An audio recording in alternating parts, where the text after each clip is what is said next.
You are now tuned into the DFPN, the Dat Feelin' Podcast Network.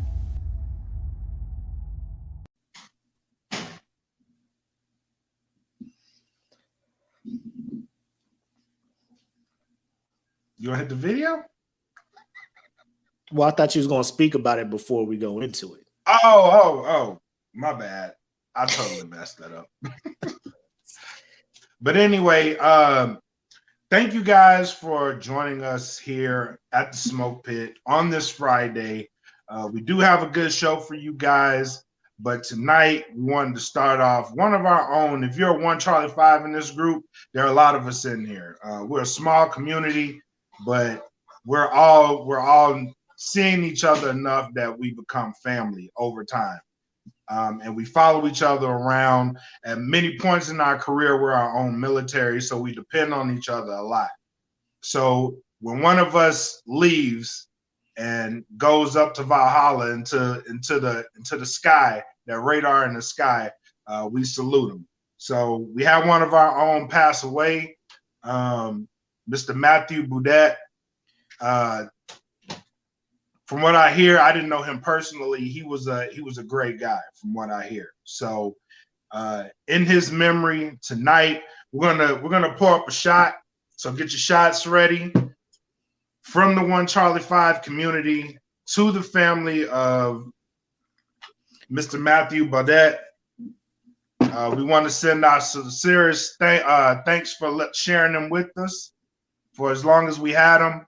Thank you for shining your light, brother. And until the other side, this shot's for you. On behalf of the 1 Charlie 5 community and the Smoke Pit. Salute.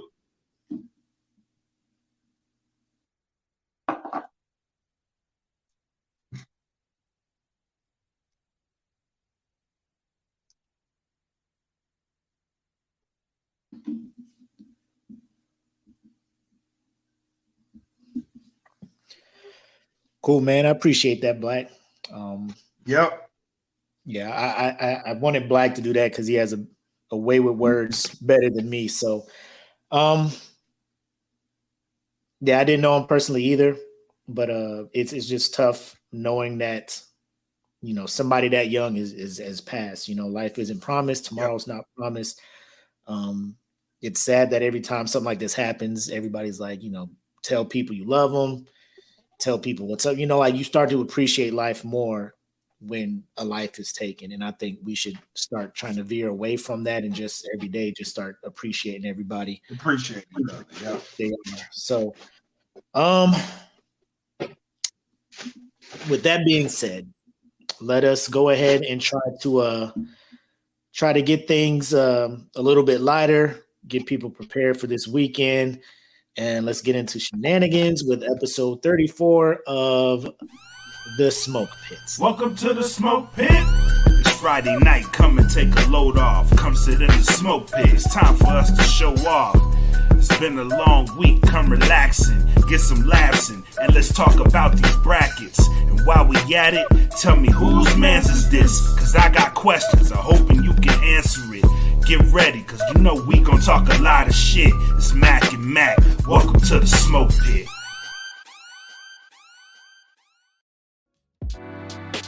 Ladies, gentlemen, boys and girls.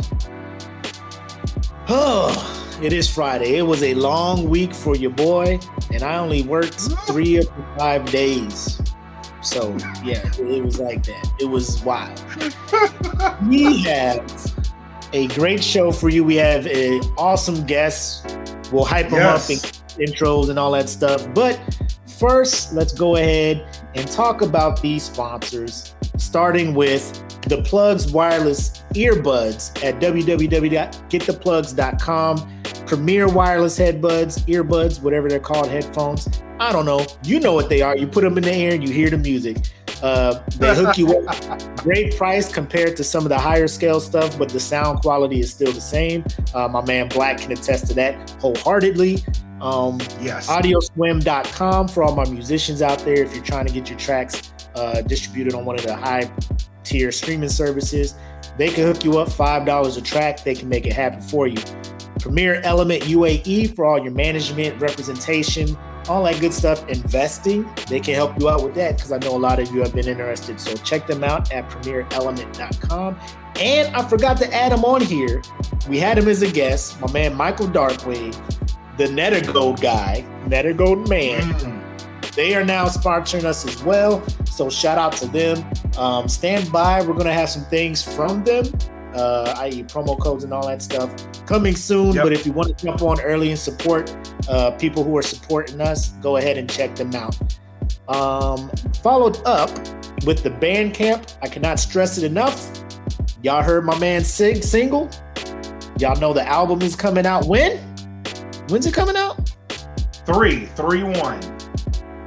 March 31st. Exclusive to Bandcamp. Exclusive to Bandcamp. You ain't gonna hear this on your Apple Music, people. So get on that Bandcamp as low as $3 a month. My man's album is dropping the end of this month. I know you've seen the promos. Black Mac Thanos face coming out of the portal like it's about to change. I seen it. It took me a minute. I was trying to figure out what it was. I was looking like, what is he posting this for? Is this because it was so quick? I was like, why is his face on Thanos? Then I saw the date and I started putting 2 to 2 together. So not only that, but my man Mark Sox got beautiful music on there. He's releasing something every goddamn week, or it seems like every other day. Like I pick up the phone and man can't be like, my man got a new joint out there. Awesome stuff. Normalized Growth is on there. Demolition Man, he just dropped this week. Please check it out. That is a bomb. That shit with Wiz is a bomb. I was like, oh my God. I had to text both of them. I was like, listen, motherfuckers, y'all trying to ruin my album. Stop. Be like, y'all messing up the release of my album. Oh man. And then then if you still want to support us further, please join the Patreon, right? We got a lot of stuff coming on. So patreon.com/thatfeelingpodcast. Support all the platforms we have on there. We're going to do a giveaway next week, the quarterly $100 giveaway for a lucky Patreon member. So you can only be entered in on that if you're a Patreon member. Just saying, throwing it out there. Beat up on patches. We got shot glasses coming through for the Patreon, and it's only going to get more and more better, if that is a thing. No, more better is not a thing. It's only going to get better. More, yeah, we'll do it. More better. It's going to get better for the patrons. Our patrons of the Patreon. So just make sure y'all sign up for that. Support us. We, like I said, we are behind the scenes and we got stuff cooking, ready for y'all, and we can't wait to share it with you guys. Lastly, merch. If you're in the group, you would have seen that I was on the Wednesday. I think it was Wednesday. Like I was sick. I was just sitting there and I was like, let me jump on Teespring and mess around with something. So your boy came up with something pretty dope. And I ordered me I a got shirt. one already. Black order. Y'all ain't. I saw the design. I was like, I'm on it. So we'll see what you guys think about it. So when we get it, we'll model it for you. Obviously, wear it for the show. We'll see what the reaction is. If y'all like it, we'll go ahead and make it live. But I like it. I'm biased. I'm biased. I love it because I made it. So me too. But it's our shit. So I'd rather be rocking our shit anyway. You know what I mean? Yes. Like when I saw it though, I was like, oh yeah, that one's going in the car. That's the one. Yeah, that one's going in the car. Okay. So yeah, and also shout out to Jen Johnson, Pitmaster Jen Johnson, with her merch post today. You know, recognizing and stuff, and it made me think. I was at work. And I was sitting there, I was like, you know what? Every Monday, I think I'm going to take a picture wearing some merch and call it Merch Mondays, you know? And everybody who has a piece of merch, go ahead and jump in that thread. And whoever participates in that, maybe one day I'll just be like, you know, maybe this Monday. Maybe this Monday, everybody who participated in the Merch Monday post, I'm going to just throw them a shirt. You know what I'm saying? Maybe. So that's just something I'm thinking about. That's something I'm thinking about. It's going to happen. So it's something I'm thinking about. We'll see if it works. If you can, maybe, we'll see what happens. But that's all we got. Now I'm going to give the floor to my man, Sir Blackest Mackest, so he can introduce our guest, who he was honored to be the premier guest. Yes. Yep. So go ahead and bring in our illustrious guest. Ladies and gentlemen, we have an absolute treat for you, especially if you are in the military. You know what I mean? So when you join the military, you're told there are 9 ranks in the enlisted, right? Mm-hmm. There's 9 of them. The guy that I'm bringing on was at the top of that mountain. You know what I'm saying? Got the chief. And all the while, he had dreams of being a hip hop artist. You know what I'm saying? For a lot of us in the military, you have dreams of doing something on the outside. And over time, you know, whether it be family, whether it be, you know, just age, growth, whatever, you kind of lose sight. But this guy never lost sight of where he was. You know what I'm saying? What he wanted to do. So much so that he rapped at his own retirement ceremony. Mm-hmm. You know what I'm saying? Broke down bars. And the dude's not a slouch either. He's not a slouch. You know what I'm saying? So I'm pretty sure the eyes in the room was wide open. You know what I'm saying? Now he's doing this thing. He's a part of DFPN.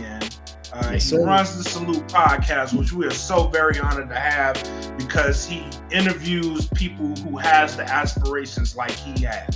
So if you're on this show and you have those aspirations, I invite you, please, to open up your ears to everything this brother is going to say, because he has a lot of game in him. You know what I'm saying? He is here to impart knowledge. There aren't many people. Actually, there are no people. There are no people like the guy that we're going to bring in here. You know why that is? The history of American music in the world, particularly rap music, has been spread along by people in the military. Very few of us reach the top of that mountain. So this guy has reached that mountain, claimed his place in Air Force history, and now he's out chasing his dream on the outside of being one of the dopest rappers, and I believe he's going to absolutely accomplish that. Judging based off what I've heard from him, he's absolutely going to accomplish that. So, ladies and gentlemen, at this time, please welcome the hip-hop chief himself, Conscious Rhyme, to the Smoke Pit. What they do? What they do? What's going on, man? What is going on, brother? Yeah, man, how you feel? What you think about that? It's been hey, coming. man, that was an illustrious, you know, that's better than the one I gave him. I owed you one, bro. I don't know if I can. I owed you one. Hey, man, that was nice, man. I was like, damn, is he talking about me? Am I that guy? You are that guy, bro. You are that guy. But man, welcome to the Smoke Pit, man. Welcome. Finally, a pleasure to get you on, bro. Like, when MRK hit me up and he was like, man, I have an idea for a show. And like, he had pitched this to me a while ago. I never told you the story, but I'm going to tell you now. He pitched this idea to me about a year ago. And he had wanted to bring a show out that was catering to people getting out of the military, but he didn't have quite the idea yet. So I had been in my head putting up scenarios like, how can we do this? How can we cater this? And then out of the blue, he hit me up. He was like, I got it. He was like, I got the perfect person for it too. I'm gonna introduce you to him.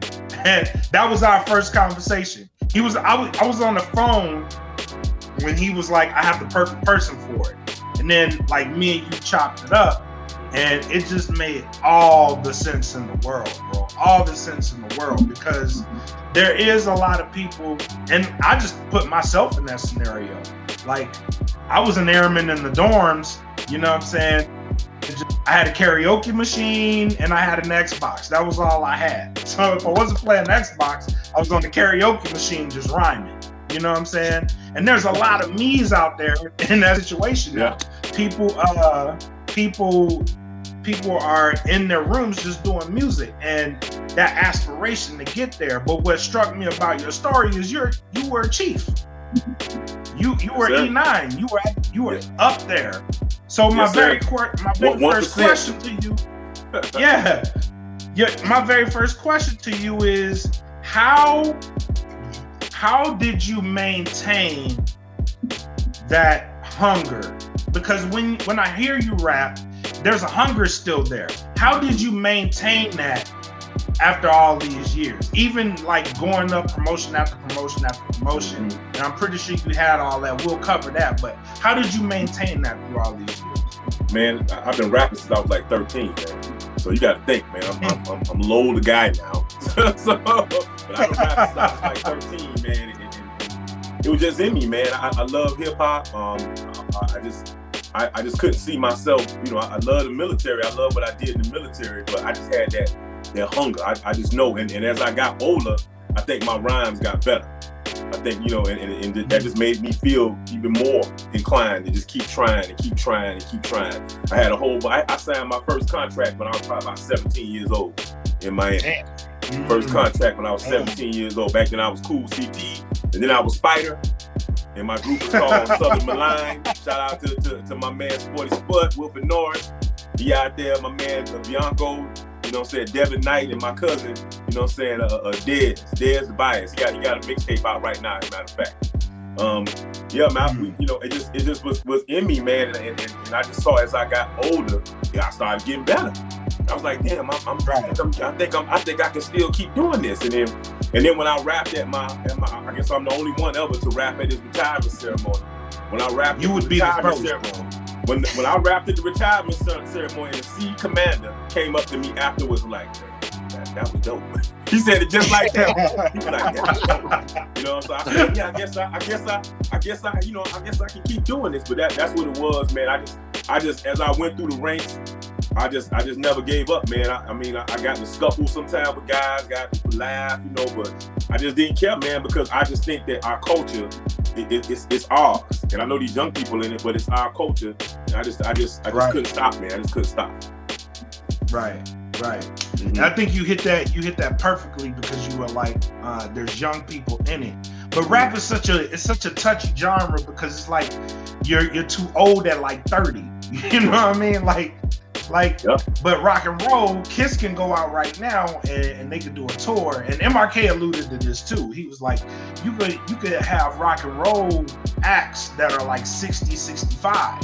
You know what I'm saying? But rap is such a touchy subject, which is why I love still meeting people that have that mindset. And you're one of those people. Like, you're never too old to be a dope ass rapper. You're never too old. No. You know what I mean? And you probably do get better. You probably do get better as you get older. You know what I mean? Because you see more stuff and there's more stuff that you can actually talk about. That's exactly it, man. I just felt like, as I started listening to young people and listen to them rhyme, I say, man, I think I'm better than that guy. And I will prove it because I would still rap to somebody. They be like, man, damn, you wrote that? I'm like, yeah, I wrote that. They looking at me, I'm going up through the ranks, Master Sergeant, Senior Master Sergeant. I'm still rhyming. I'm in New Mexico rhyming. I mean, you know what I mean? I didn't care where it was. Right. I rhyme well. It didn't make no difference to me. I just realized, man, I think I'm just as good as these cats. So why should I, got a few gray hairs, but that ain't got nothing to do with my lyrical skills and my tongue. Hey, tell it. Tell it. Hey, gray hair out here rhyming. You know what I mean? You know what I'm saying? We out here rhyming. You know what I mean? Exactly. And it sounded good. Mac, you got something for him? I do, and I think this is the first show you've been on where we're the ones getting to ask you the questions about when you fell in love with hip hop. Because I hear your questions and you ask dope questions. I almost messed around and listened to your old joints, wrote all your questions down so I can refire them back.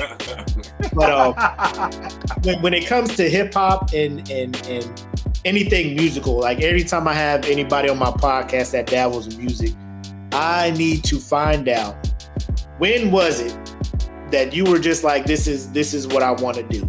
Because a lot of people listen to music and they'll be like, this is dope. I know so many people who thought they was going to be rappers. Just like I know so many people who thought they was going to be in the league. You know what I'm saying? Yeah. But there's something that hits when you hit a wall and you're like, this is too tough. I'm not going for it. What was it that made you fall in love with hip hop? And then what was it that made you, continue to keep going when you hit your first obstacle? Well, I just tell you, in the beginning, I wasn't going to be no rapper. It was just music. I like music. My first love of music came from Michael Jackson. And I think I watched, I've been watching Black Sun. And I'm like, you know what? I'm like, yeah, that was me. That was the boy right here. I fell in love with Michael Jackson. I was at a Christmas play. As a kid, man, it wasn't even me performing it, but they was doing Santa Claus is Coming to Town. And I was like, what? Santa Claus? And so I went to my mom. I said, Mom, you got this record? She happened to have that record. And I learned every song on that record. Then I learned every Michael Jackson song he ever had. Then it went to James Brown. Then it went to Stevie Wonder. And it just kept going from there. And then as hip hop, it started to get into that James Brown and started getting funky and I started to get into it, man. I think that the day, in Miami, we had, I think I touched on this before, man. In Miami, we had we had Luke, we had the 2 Live Crew, we had, and we had the Throw the P Girls, you from Miami, you know who that is. LaJuan Love, we had our little Miami crew who was there, and they was tight. But I had this partner of mine named Mike. And so Mike came to school when I was in junior high school. I think I was in 7th or 8th grade. He came to school in 87, 88. So I'm telling my age right there. So he came to school one day.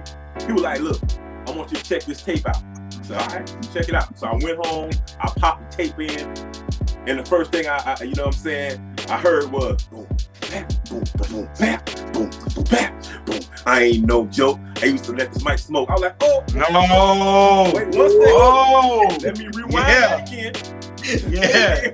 And I was just sitting in the tape, mesmerized. And he didn't have all the songs on the tape. That was so bad about it. But I memorized every single song that was on there because I never heard nobody rap like that in my whole entire life. I fell in love right there. Hook, line, and sinker. And I've been, every time I sit down with my pen and pad, I don't care what would Rakim do. What would he feel? What would he feel about it? I love Rakim. You know what I'm saying? He is the reason, next to Brother Marquise from the 2 Live Crew out there. Yeah, next to him. but the reason I really want to rhyme, and I still want to rhyme to this day, because of, Rakim Allah. Bottom line. That's like dope, that. Bro. I like that origin story. I like that. Yeah, that is a good origin story. Have you ever heard how Rakim writes? Like, it's the craziest shit in the world. No. Have you heard what he does? Mm-mm. So the way he writes, and I actually tried this. It's hard as shit. I don't know how he does it. He puts 16 dots on a piece of paper. And in between those 16 dots, he writes as much as he can, like as many rhymes as he can, because that's the bar. It's hard as shit to do. That is some crazy shit. Man, you know what I'm saying? That is incredible. When I heard that story and I was like, how the fuck? Like, I actually tried it. I was like, there's no way he can do it. But he's like, yeah, I put 16 dots on a piece of paper and then I write as many syllables as I can in between those 16 dots. I'm like, dude, that's either genius or it's really, really slow. That's some Rain Man shit. It's crazy when people get interviewed, like what we would consider top tier MCs, not rappers, but MCs, and you hear about their writing process and how they come. You're just like, one is never the same as the other one. There's levels to how they do it, and it's awesome because you see how much of an individual they are. You look at them like, oh, it's just rap, and they just find one word and rhyme it with another one. But to see how they come up with the rhymes and stuff, you know what I'm saying? Yeah. And, I think one of our pit masters had a question. Let me scroll up. Go ahead. She asked as far as how do you find No, we'll get to EJ's question when we get to the one part. But I think Jen asked, does the beat come first for you or the words? when you're coming up with your song? Now, when I was younger, because we didn't have no beats, it was just more so, me just coming up with the rhyme. Because back then, to be honest, I wrote for everybody. I wrote for the whole crew until my cousin learned how to write. Then my cousin just nasty with the pen now. But before that, it was just me writing for everybody, and I would just have this idea in my head, and I might have heard an old song or something, that I liked from back in the days, and it was more of a song. But the rhymes, I would just write like that, man. And then now that I produce, you can see my background, you know what I'm saying? I produce now. And because I produce the music and stuff like that, now I have a beat. And I just have to, I'll write my rhymes to the beat now that I have. Right. But back then it was just the penmanship, it was the pen. But I tell you the truth, I give you some crazy stuff, man. Because I've evolved a lot in my rhymes. And people who know me from back in the days, they hear some of my stuff from when I first started until now. They know I really evolved. And a lot of that stuff I don't even write down. In my mind, I got the cadences in my mind. And then later on, I start writing and it come out. So dudes look at me like, man, that wasn't you about a year ago. No, it wasn't me. But in my mind, I got these cadences going on. I've changed. I understand exactly how you feel when you say that. I've changed. I'm not the same. I'm not the same mentally as I was last year. No. So everything you're gonna hear is gonna change. I totally get that. Mm-hmm. Yeah, I totally get that. So that's pretty much my process, man. But yeah, I do beats now. Since I do the beats, I get a beat I like, and I just start writing to the beat. Sometimes it take me longer, and sometimes it takes me shorter time. My man Donnie Adair gonna be on. I don't know what's up with him. Whenever he send me a beat, I can write a rhyme in about 15, 20 minutes. And anytime you hear a rhyme, they be pretty intricate and deep. But I write them in like 15, 20 minutes. I don't know what it is. Lately, he send me a beat, and it just come like that. Wow. But me, it took me almost 6-7 months to finish this verse, these two verses for my last song that I just worked on. Man, and I did the beat. It took me forever to do it. So yeah. I have a theory on why that is. But do you make a beat for yourself, or do you think like you're making the beat for somebody else? When I sit down and I make a beat, man, I just have that.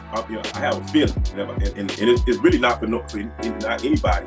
It's just me having a feeling. I sit down, I say, man, I got this feeling. I want this feeling to come out. Well, I got this sound in my head. How can I make that sound turn into something on the keyboard, on my keyboard, on the drum machine? How can I make that change into that?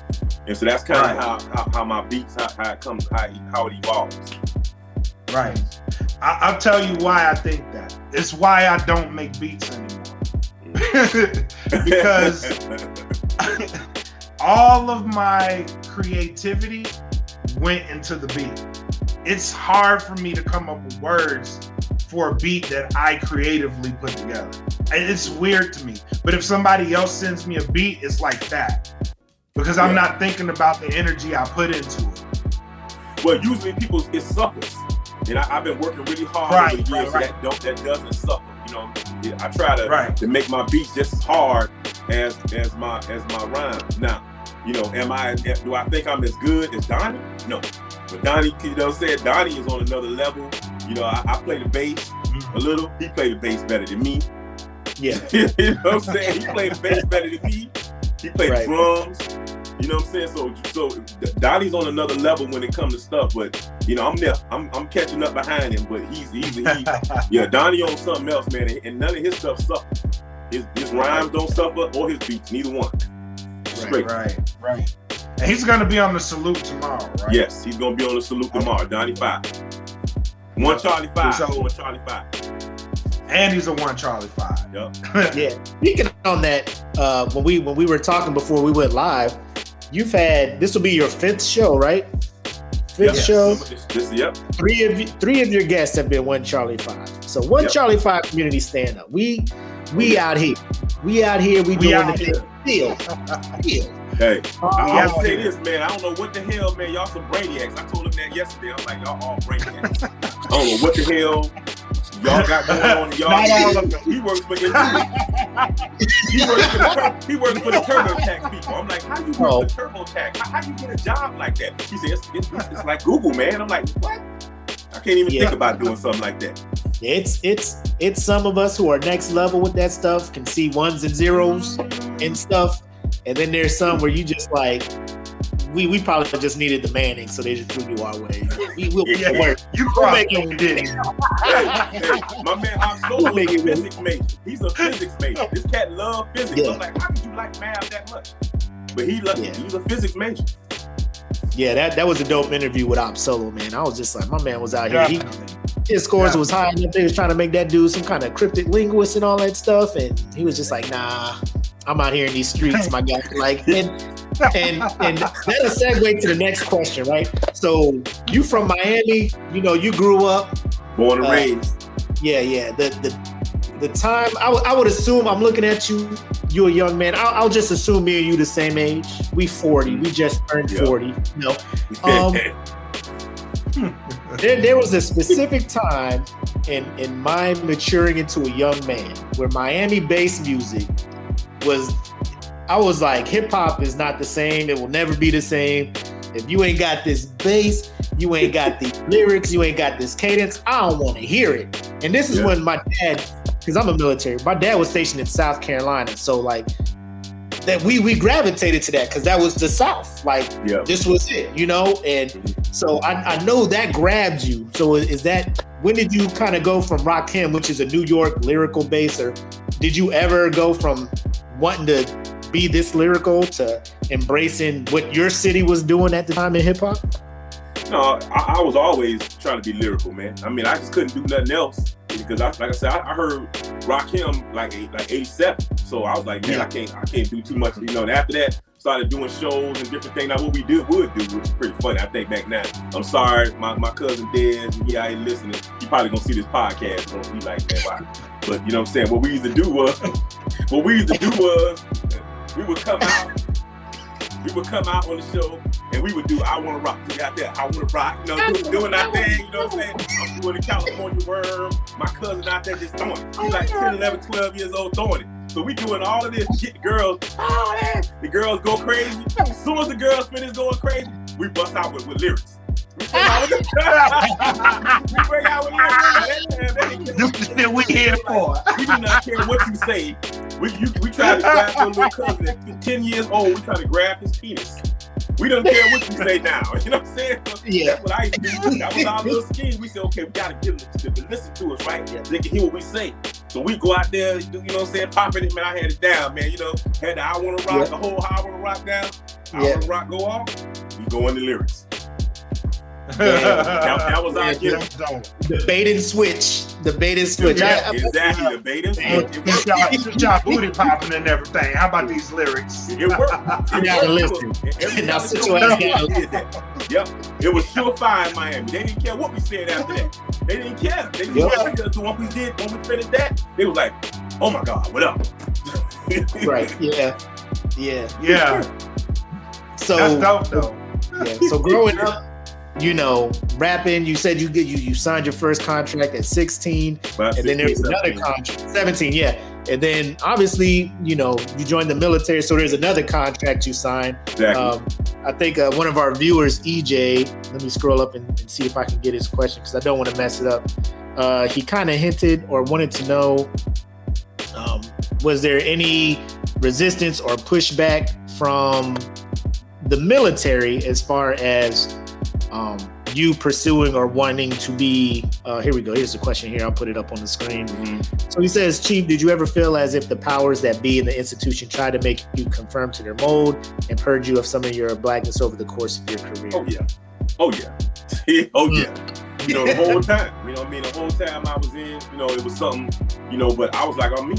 I can't be nobody but myself. I'm from Miami-Dade County. I grew up in the streets. I'm a street dude.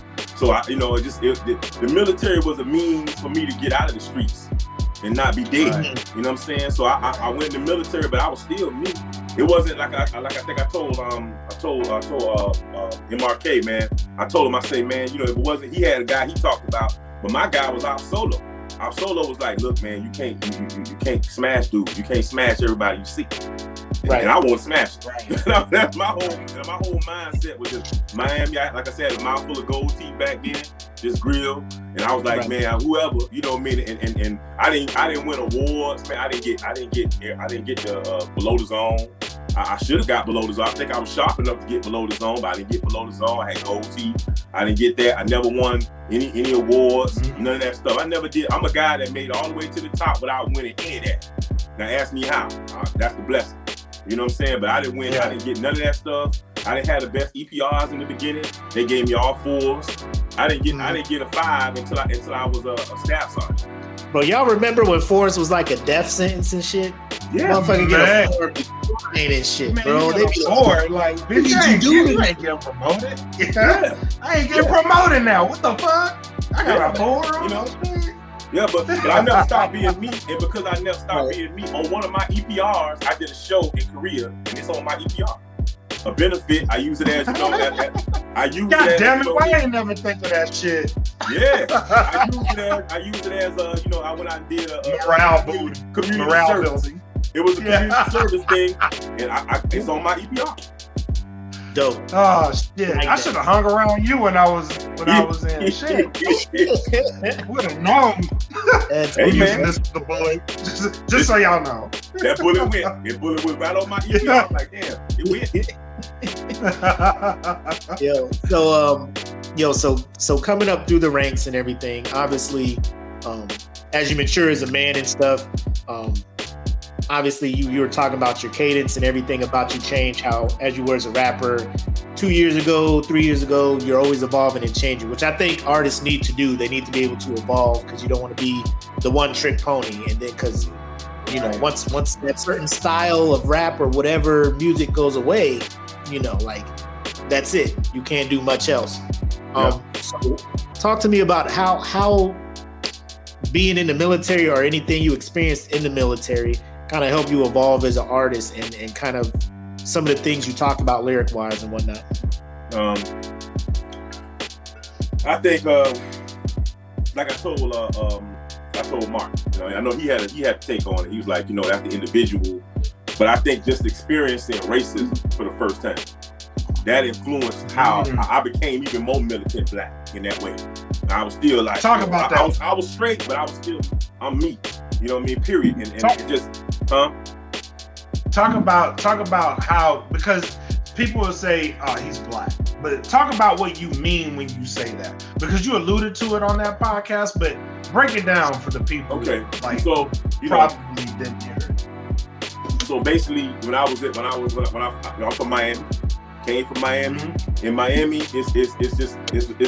it's a lot of different cultures. We mingle, Haitian, Cuban, white, black, everybody's there. All the foods mingle, everybody. So I didn't know, like I said, I said on the podcast. I played with the Dukes of Hazzard. I knew who Bo and Luke Duke was. I saw the General Lee on the top, but I thought it was just a cool ass car that a couple of white guys took out. You know what I'm saying? And they go fight people, they jump back in. I thought it was the coolest thing in the world. I had my Boy and Luke Duke toys. I knew nothing about that life. Right. I get in the military. I get stationed at my first station. So I get there and stuff like that. And there was other cat, his name was Saban. He was a Filipino cat with a gold tooth from Texas. It was me and him. We were the only ones that liked BET. So, I'm a fireman. He had to go and there was Saban. I never even. So Saban was in there on the couch. It was me and him. Because in the firehouse, it was only two TVs. There was one that was in the day room. Everybody had it there. There was another one they had where we had a pool room at. And so me and Sadie being there watching BET, what was it? BET Raps, whatever it was back in the day. The basement. We sitting there watching that. And so they would see us out there watching this. So what they did was they did something to the TV where you couldn't get BET. That was the first time. I was like, how the hell? Oh, that's fucked up. You had to damn near punch it in to get it. They did that first. I'm like, what the hell? What's going? You know what I'm saying? What is this? They didn't like Saban. There'll be no channel 31 in this motherfucker. I'll tell you. Saban was a Filipino dude with gold tooth and a black white. I'm like, oh, that's why y'all don't like him. I didn't get it at first, but they didn't like Saban. So you remember those things? What were they called back in the days? When they had to reserve your job. You remember that reserve your job thing? Oh yeah, the lane entry shit. No, when you was in before, if you did your 4 years, the CJR, whatever it was. they yeah, wouldn't give him yeah, that. They yeah. wouldn't give this man that. Yeah. They would like deny him. It was like they denied that. So he couldn't re-enlist. He couldn't re-enlist. They did not like this dude. Oh, man. So that was the first. That was one of it. Then the next thing, I had this one dude. His name was Marty Moose. Man, Marty Moose came up to me. He's from Mariana, Florida. I'm in Tyndall in Panama City. He comes up to me. He's like, "Hey, man, I think I alluded to it on the show." He was like, "Man, look." He's like, "Man, why you got a problem with my ex?" I'm like, "We don't have a problem with your ex." I'm like, "What the hell is this?" He's like, "We don't have a problem with Malcolm X. So why you got a problem with the Confederate flag?" I said, "I don't even know what you're talking about, man. I'm so far removed from that, from being from Miami." So I didn't know what this dude was talking. It was so bad that I had my mother had to call my recruiter. Because my recruiter would try to come out to the school where my mother worked at and try to recruit people. My mother was like, no, sir. I don't know what you did to my son, but you better go get my son up out of where you put him at. And so he called me. My recruiter called me. You picked that janky ass career for him. That dude called me. He's like, "Look, bro." He's like, his name was Norris. He's like, "Look, bro, you need to go ahead on and get out of there. You need to put orders. Your mother's killing me over here." My mother like, "You cannot come back to the school. You about to kill my ass." I don't know what you did to my son." So that's what I'm saying. I was, man, and it was just crazy, man. It was one time I told the first sergeant, he was training another first sergeant. I went in there. I was like, "Look, man, I'm about to kill everybody in the station."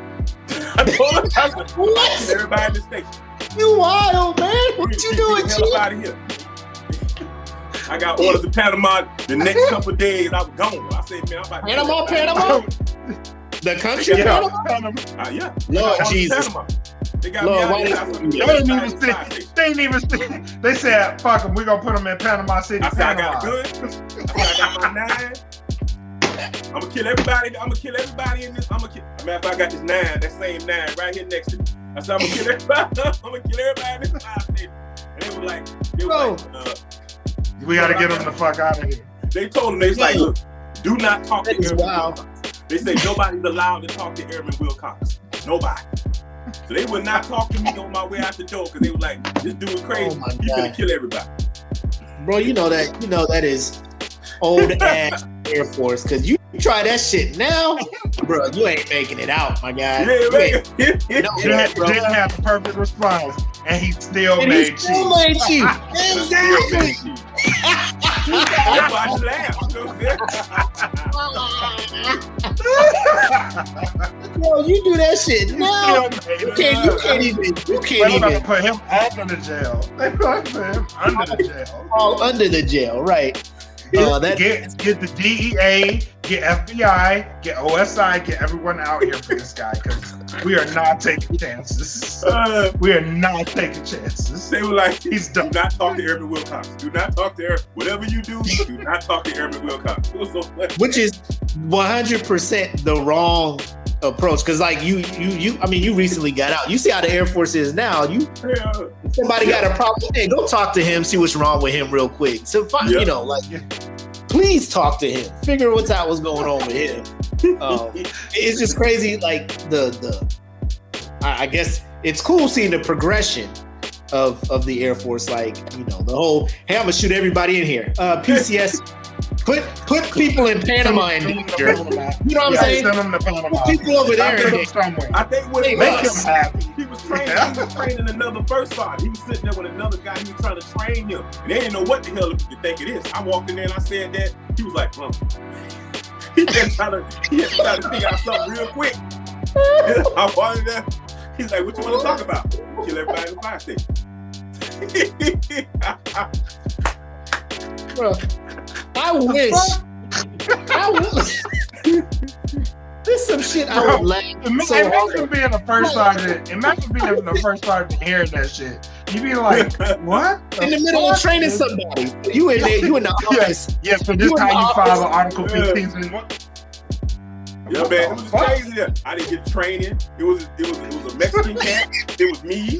It was a dude from Las Vegas with tattoos. None of us got the training. When I got to my next base in Panama, I didn't have nothing. They was looking at me like, "What was you doing over there?" I didn't get no training. They would not train, but they would train the redheaded, freckled kind of white guy. They would train them guys. They would not train us. None. We got over there. I got over the Panama. I didn't have nothing. None of my search for anything. Yo, bad. so, yo, that's wild. Keep it real. Where do we go from here? I said, wow. It's dope because like Jen said, like, and you still made cheap, you know. So I did. back you know that would come up, you know, you were getting 4s and all that stuff, but you know you worked to the top. So let me just say this, because I'll ask you this both military wise and then hip hop wise. From when you came into the military to where you saw it when you got out, what's your thoughts? Is it better? Where can it improve, so forth and so on? And then from when you first got into hip hop to where it's at now, how do you look at that? Is it getting better?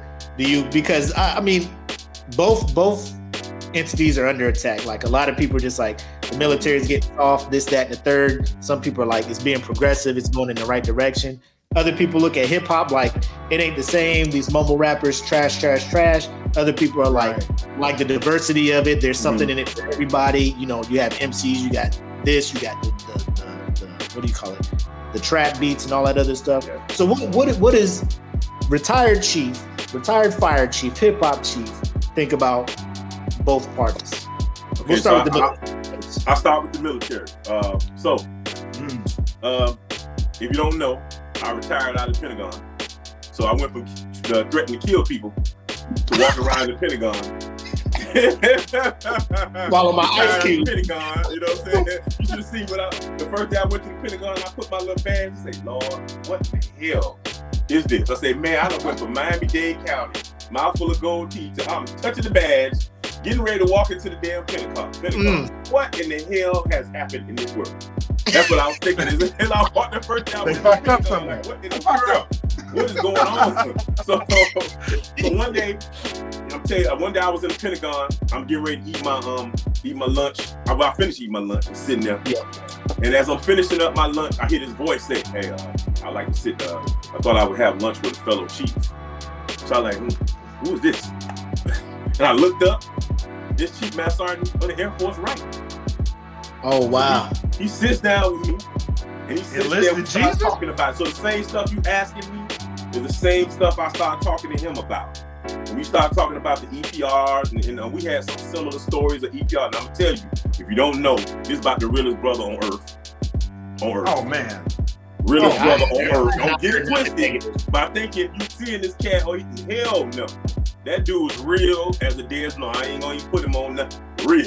You know he's one of the people I wish that were in charge when I was in. Like that's what we needed. Like we needed this shit years ago. So when he came through and put the tomahawk to a whole bunch of shit, well, I was happy. I was like, I ain't in no more, but I know the shit gonna change for the better. You know I definitely asked him. I said, so you trying to tell me out of the whole years the Air Force been around, there's only been 2 brothers that could be chief? He just looked at me. He shook his head. I went there. I said, there's only 2?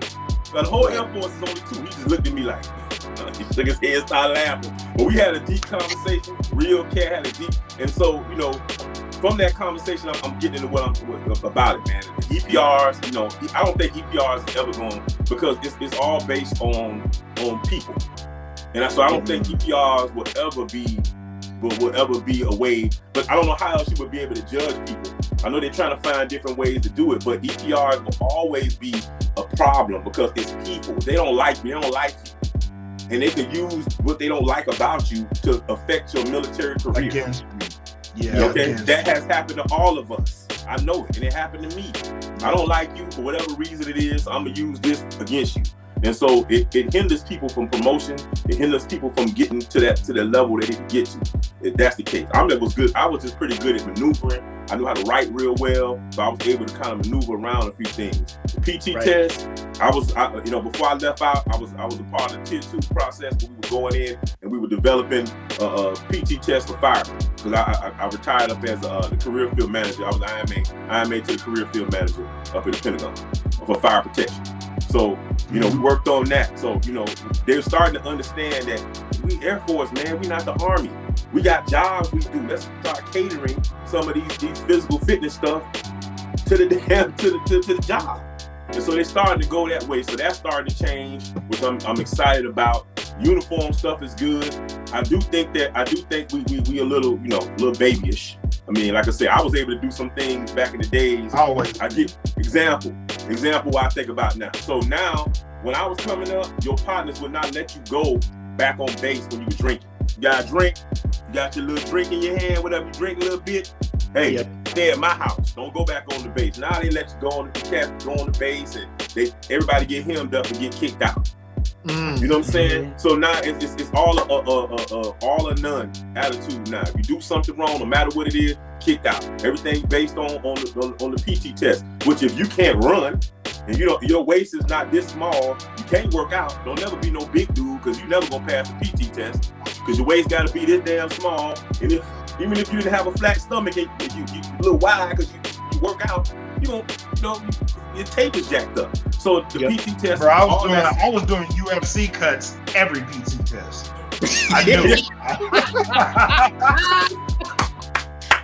everyone. Like I this was doing UFC cuts in the sauna with a full plastic suit on. Like, what is you doing here? You said in the sauna with the. I need the job. I need the job. You mean that sucking in, trying to hard to suck in? This is crazy, bro. So. Hey, y'all heard about the joint they was doing? Some of the cats they put on the Saran wrap with Perspiration H the night before. Mm-hmm. Yep. I'm like, to pass? Killing your liver. You're killing your liver, son. Killing your liver. I seen dudes drink a whole Monster and try to go out there and run. They all passed out throwing out. But it's crazy. It's just, you see what I'm saying? It's just that mentality that you have to pass this PT test. This PT test, you have to pass it. Or you just not worthless. You're a worthless airman. And so all that stuff, that's the things I see that I think we need to work on in the military. And I was good retiring because I'm like, hey, I was ready. I knew I was ready.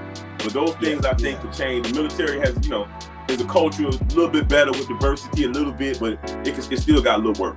Now I'm gonna go over to the hip hop. Hip hop for me, I don't have a problem with these young cats, man. Do I subscribe? Like I listen to some of them. I can't even know half of their names, but I listen to some of them. I listen to some of these young dudes. It all starts with Lil. Little something. You know what I'm saying? I was listening to, because I try to listen to dudes from the crib back home in Florida and Miami. I listen to this cat called Jack Boy. He's Kodak Black Boy.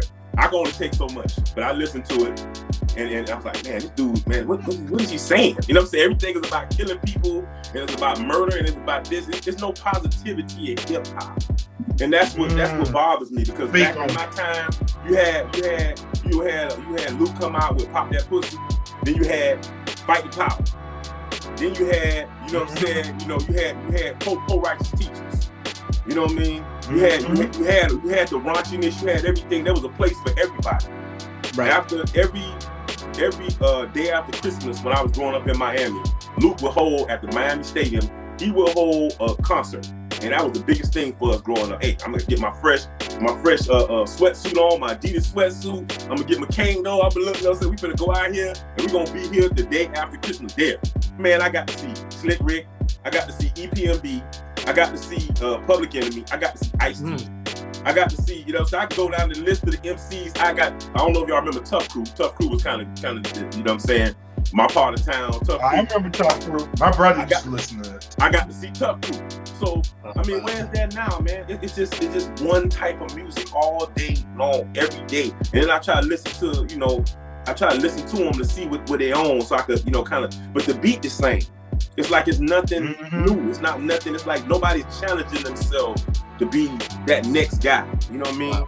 And the young guys who are doing that, the J. Cole, the Kendrick Lamars, why is only 3 of them? Why is only... It gotta be more than just these couple of guys that want to be lyrical. There are though, but nobody's checking for them. You know what I'm saying? And the worst thing to happen to hip hop is the shit started making money, right? That was the absolute worst thing that could fucking happen to hip hop. Because now that you've shown the powers that be that the shit can generate money, now they gotta control it. Mm-hmm. You know what I'm saying? That's why you have a certain sound. And it's gonna take some bold brothers to be like, you know what, fuck this shit, bro. We're gonna do what we want to do. We're gonna rhyme how we want to rhyme. Y'all can listen, y'all can not. Cause I'm gonna be speaking some real shit over here. You know what I'm saying? I'm gonna talk some real shit. Yes, sir. If y'all want that other shit, go to 98.3. My shit gonna be on that. Yes, sir. Hey, you know what I'm saying? My shit gonna be on that. J. Cole got some cats that's raw over there. Some young dudes. He got some dudes in his roster that I listen to on the radio. Jib's one of them. Yeah. Jib's nice. Yeah, he got a whole crew of cats over there. And I'm like, man, these dudes, they got their own little flavor, their own little style. And that's what I want more of. That should be on the radio too. Right. It should be a place for everybody. That's my point. It just with hip hop, I don't have a problem with the young guys. I don't have a problem with the music, but it should be a little more well-rounded. That's. It should be. You're definitely speaking that. You're definitely speaking. So let's merge both of them back together. So in your career, was there ever airmen under your tutelage or mentorship or chain of command that had a dream like say I want to get out and make beats, or if you ever had that, what would you tell them? You know what I'm saying? I don't say, it was just rare to see anybody that was really musical like that. You know what I mean? There was a couple of guys in the fire department. I talked to them and they come to me and they tell me things, and I would support anybody that had a dream, man. Because I don't know if I think I've said it before. A man is not a man if you don't have a dream. Without a dream, yeah. You gotta have something that you want to be, that you want to do, something that you think about. You know what I mean? That you just want to accomplish. So a man is not a man to me if you don't have a dream. And so I had guys that I saw that wanted to do things. It wasn't really music wise. It might have been art, or it might have been something else. And I always supported them. I tried to support anything. Anytime somebody came, like Mark was saying, he was saying, that was what he said. That would be me. I would try to support anybody. Speak on how, because there's somebody that may be listening that is going through that. So speak on how exactly that helps for supervisors to realize and provide that. Because everybody not gonna be a chief. Everybody not gonna be chief master sergeant in the Air Force. That's not gonna be the case, man. Everybody's not gonna be that. So you gotta foster people. Some people just come in the military to get an education. Some people just want to get out of crime. Some people just want to get away from their mama house. So everybody's there for their own reasons. You can't make a person feel bad because they're not what you want them to be. And I saw that a lot in the military. They're not what you want them to be. They who they are. Right. Let them be who they are. Nurture and foster who those people are, not who you want them to be. Right. Foster a person's dream. Let them go. Like, I think my supervisor would let me go. Just like MRK, he let me go and do that show. He didn't have to let me go do it. It was for homeless and for not homeless. It was building some homes for locals in Korea, and it was a charity event for that. He let me go do that. He let me do some things that I did talent shows. I was able to get off some time early just to go do talent shows at the Challenger up in Korea. If anybody was in Korea, they know the Challenger. And Osan, yeah, it was a time when we rocked that. We shut that down. There wasn't nobody coming in. If you was in Korea from 2001 to 2002, and you tried to perform at the Challenger, bad days for you. Bad days for you because you wasn't gonna win. Right. you wasn't gonna win. So that's that. But yeah, man. I believe in people's dreams, man, and fostering those dreams, be it education, whatever it is. And I do that now. You know what I mean? As if you don't know, I'm a deputy fire chief at an Army installation in Virginia. And so, I do that now. I manage 41 people. I'm in charge of 41 individuals that come to me for mentorship and come to me for things. And they got dreams, they got aspirations. And I'm always telling them, hey, whatever your dreams, your aspirations it is, follow that. Don't give up. Believe in yourself. If nobody else don't believe in you, believe in yourself. And that'll make all the difference. And be humble. Definitely. Some people just not humble. Definitely. Be humble, man. You know what I mean? Right. That's the key. That's the key. Yeah. People look at being humble as being weak, or because everybody in that mindset, and it's hit or miss with the the Kevin Gates get out there. I got 2 phones. I got 6 jobs. I don't get tired. I just keep grinding and like, bro, just sit back and rest and look and take some advice. Like, yeah, you should be motivated, but at the same time, being humble to sit back and, you know, because I was telling somebody, we just had it going away for somebody, and I was just telling them how great of a job they've done, because in their minds, they thought they just dropped the ball on so many things throughout their 5 years here. You know what I'm saying? And I'm just like, you did this for me, you did this for me, you did this for this person, you did this for this person, you did this for everybody, you made this, you know, you start telling them the great stuff they did, and it's hard for them to believe because everybody is either, I mean, everybody's their own worst critic. You know, everybody looks at, I could have did this better, I could have did this better. And then, because I'm the same way, people will come up to me and be like, bro, you kicked ass, you did this, you're the best, like, we couldn't have done, nobody else could have done this. I'm just like, bro, I just do my job. Like, there are many people out there who are doing this way better than me. So it's hard for me to accept compliment. So I know it's just hard for people to do. But some people, they're just like, nah, I'm that dude. I'm that chick, you know. In hip hop, I think it's what they feel is needed, because you got to stand out in this game. You know, you got to have this bravado. You know, you got to, you know, it's rare. I got to be the man. Because when you rap, you ain't trying to you trying to be like, I'm the best out. You know, I'm the best. I'm this. I'm that. You know, it's hard to just be a humble ass rapper. I think they were back and shit. You know. Yeah. Let me tell you. I'm gonna give you something, man. When I, you know, I believe, and I tell CNCOs, and I would talk to them, they would make Master Sergeant, and they would ask me, give me some advice. First thing I would tell them, and I said it to MC, don't believe the hype.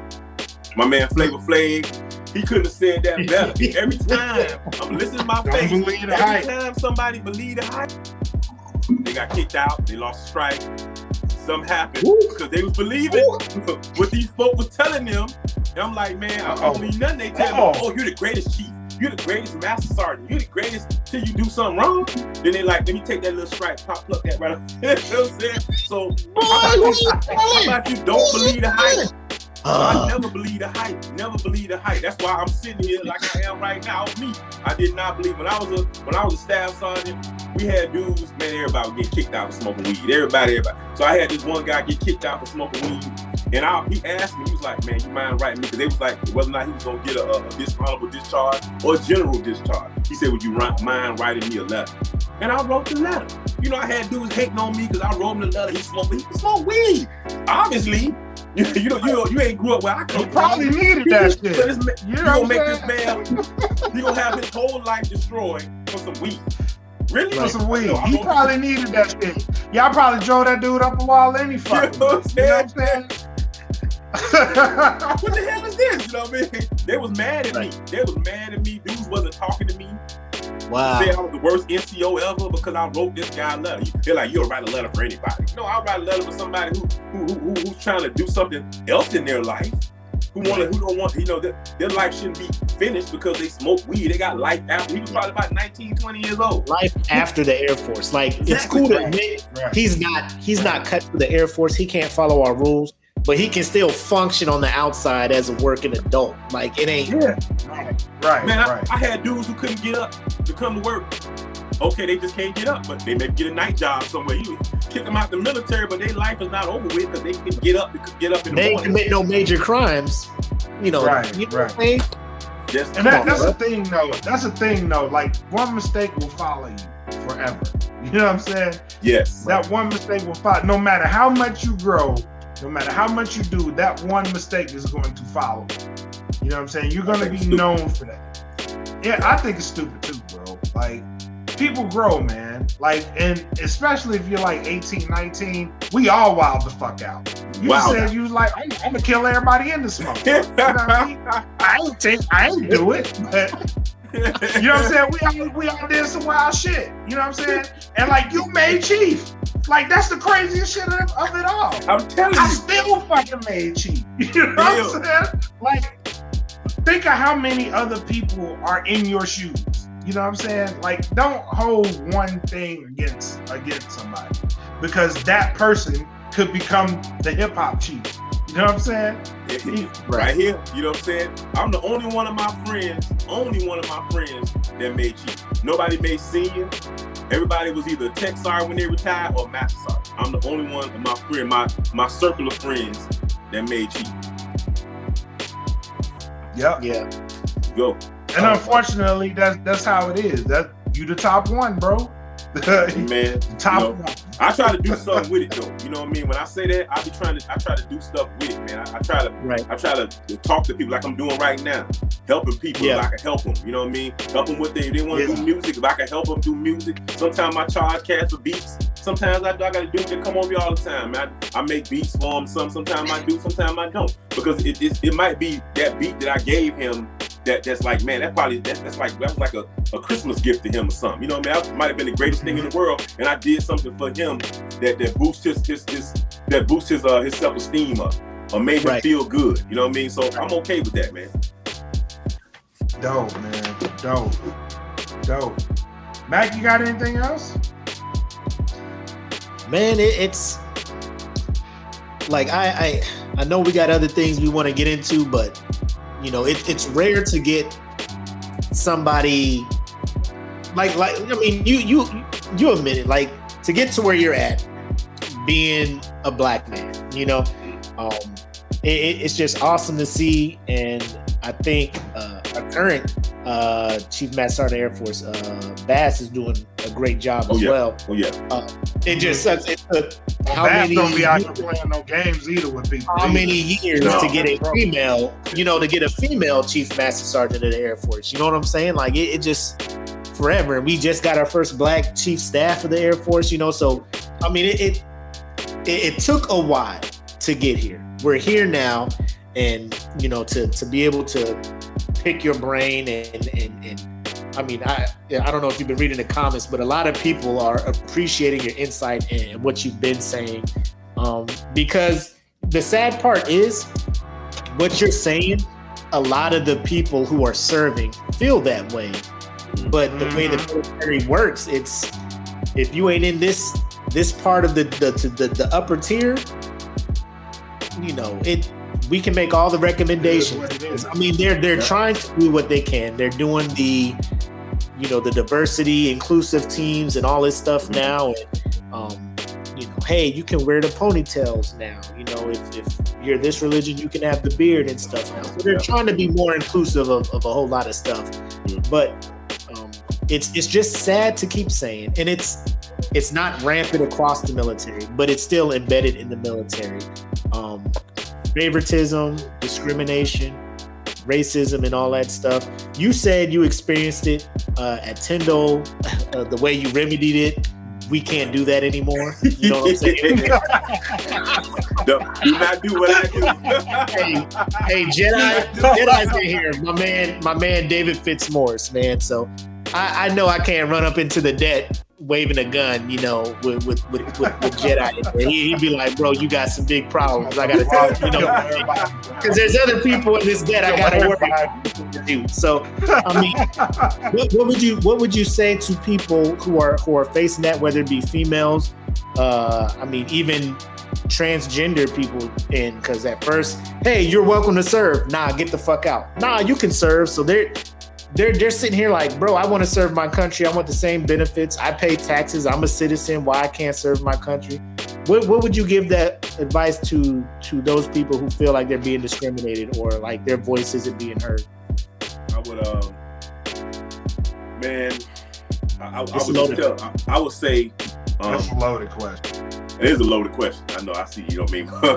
I would say to anybody who's there are people that's like-minded, like that see things differently. There are progressive people out there. You just got to find them. There are progressive NCOs. There are progressive scene NCOs. You just got to find those type people. And if somebody discriminates, let me tell you, I'm just going to be honest with you. I'm not the one. Because, man, I put EEO complaints on dudes. I put IG complaints. I want all of them. I want every single one of them. Everybody tell you, I'm not the one. No, I'm not him. So when they would do something to me, I bust them quick. And I didn't care. I mean, some people scared of their career and all this other stuff. I didn't care. I mean, if you discriminate against me, I'm going to get you.